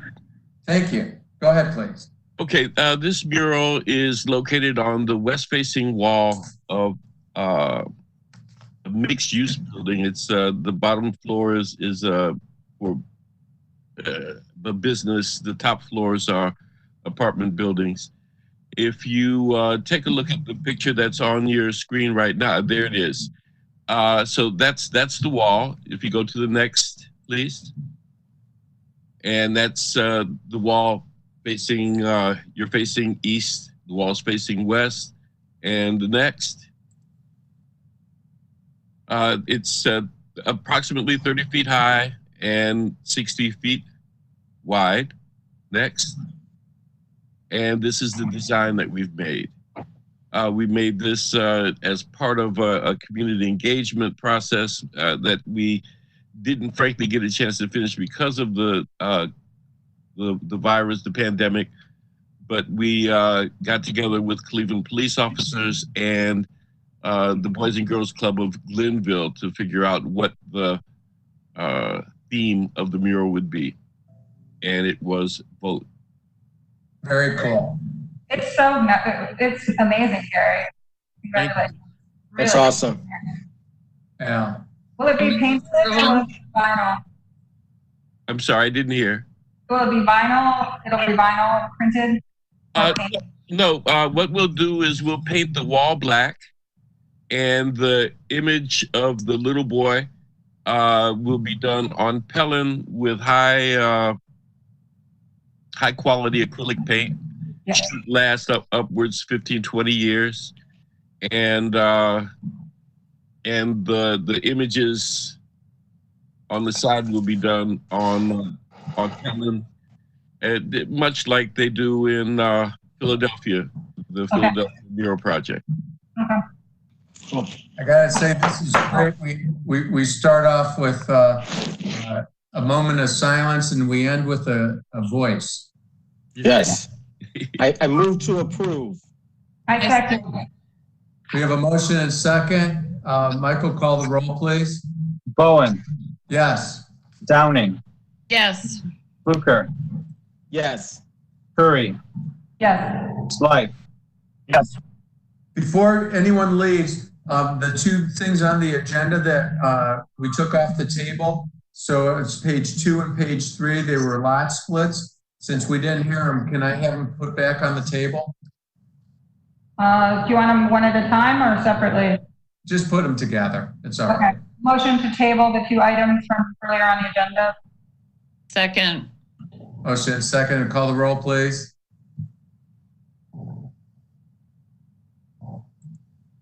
Guys, moving too fast for me. All right, Bowen. Yes. Downing. Yes. Fluker. Yes. Curry. Yes. Slight. Yes. Thanks to Okay, everyone for sticking around with me. Thank you, thank you. Bye. Bye. Do we have a director's report? Just a couple items real briefly. I do want to emphasize on the dollar store issue that the analysis of dollar stores and their concerns around proliferation, we are not the only city in the country that's looking into this. Cities around the country are putting forth legislation and looking at how this scenario could be managed. I do want to emphasize with respect to dollar stores. I was literally floored when I saw the product that Dollar General has put forth in other areas of the country with this Dollar General market concept. They're very well done. They offer fresh fruits, vegetables, and actual full-scale grocery store produce.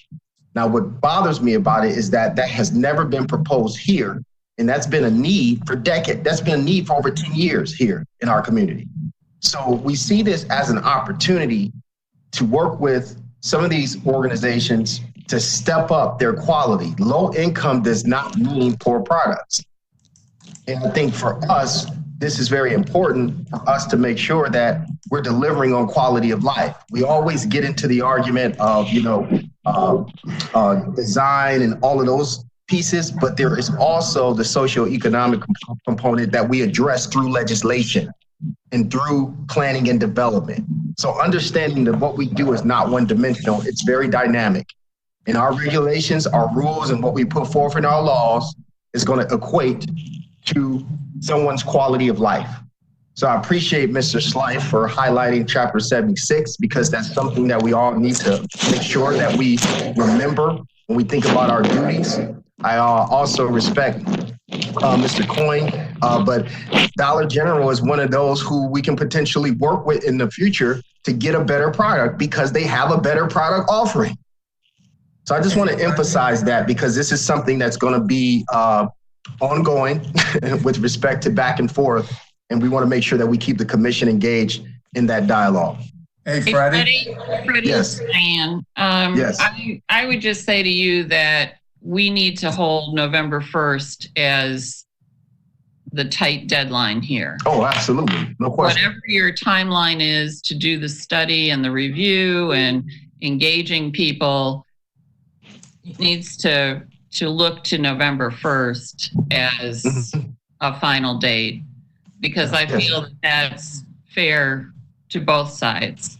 When I proposed November 1st at the commission meeting a few weeks ago, it was to give everyone in this time of difficult or more difficult communication, because it can be face to face, enough time to do the study and to have the discussions and to make the final recommendations and proposals. But I really ask, at this meeting and in front of my other commission members that we all hold to that deadline. Yeah, and I think that's a good point, because I was going to actually vote no against it until you put the date on it at November 1st. And I think, one, that's really important. The other thing I think we need to look into, ICSC's talked quite a bit about dollar stores, and mostly about the ones that aren't run very well. And safety is another one, because they get robbed a lot. There's a single person there, watching the store, and people come in and drive their cars through the front door and steal things. So, when we're looking at that vision, life safety has to be part of it. And I would encourage staff to look at what ICS is talking about when it comes to balance. Yeah, I agree with that. And I'm thankful to the commission that they did give a hard deadline, which, denotes our, we want to be equitable and fair. When I say equitable and fair, to the community as well as to the corporate community who makes investments in our neighborhood. But they have a responsibility also. So I just think, it was legitimate, Diane, that you put forth that hard deadline. And that just kind of shows that, we're just not trying to hold things up. We need investment in the city, but we also need the right investment and responsibility, with that investment. Thanks. All right. Freddie, I had one thing if you're done. Yes, sir. The photo that's up before us, it's a great photo. It's a new house, and it's going to be occupied soon. It's in Glenville. The relevance to this photo is the tree that we see there. Yes. I know there's a push to maintain the canopy, but we've done. We wanted to cut this tree down. We tried to move the driveway as far as we could, given constraints of property lines. But they cut through a majority of this tree's roots in order to put this driveway in. And that driveway's going to buckle. And that driveway's going to buckle. And the tree's probably going to die because we're well within the drip line. I guess my point here is as we move forward, we need to think about the impact of what this does. Number one, to Freddie's point, damage to property that's there. It's going to cost twice as much to cut this tree down because of its proximity to the new house. And we could have cut this tree down and planted 3 or 4 generous trees, 3 or 4 caliber trees for the cost of cutting this tree down in the future. And this puts a stress on the property owner, the CDC, et cetera. So we have to be cognizant as we make plans and as we point out which trees are going to be saved, that when you're within the tree's drip line, you can't, it's going to impact things. And typically you want to be 6 feet outside the drip line when you're planning construction and have protective fencing. And in this case, you never could have done that. So I just wanted to point that out, guys. We got to be more diligent about how we protect the trees or remove them. This tree's going to cost $1,500 to $1,800 to take out. Yes. And our clients and the property maintenance guys are so afraid right now that that's the first thing they're going to have to pay for. August, to your point, and I talk with staff about this all the time, and some of them are still on the line, so they can verify this. There's one thing to be principled, but understanding the application of principle and the reality of the actual project and the merits of that particular project, right? Your value or principle should kind of guide your thinking, but there's going to be things that you're going to confront that you have to calibrate on. You see, and that's very important. It's the same thing with legislation. When you may have a councilman put forward a piece of legislation, but there's mechanics that goes into fairness, how it's administered, and all of those things. And that is what us as the administration often have to take our time to think critically about. Because when you get those complaints and those calls about health, safety, and welfare and all of the other externalities, it's going to be us that has to address that. So it's very important that it's not just legislation or it's not just a principle, but, and I tell people, I say, most people, they see the performance. They don't know what it takes to put on the show. And, oftentimes we are the ones who are making sure that this thing works. And this goes with respect to the whole dollar store conversation. This has to be thoughtful with respect to the regulation and how we're going to go about this. So I hear you. I just wanted to share this with you guys. It's very seldom we get to see what happens after we approve something, and the reality of the impact of what we approve or not. So thanks for that platform. Yeah, great image. Thank you, guys. Thanks. Bye-bye. Take care. Thank you. Take care, Diane, everyone. Bye-bye. Bye-bye. Thank you all.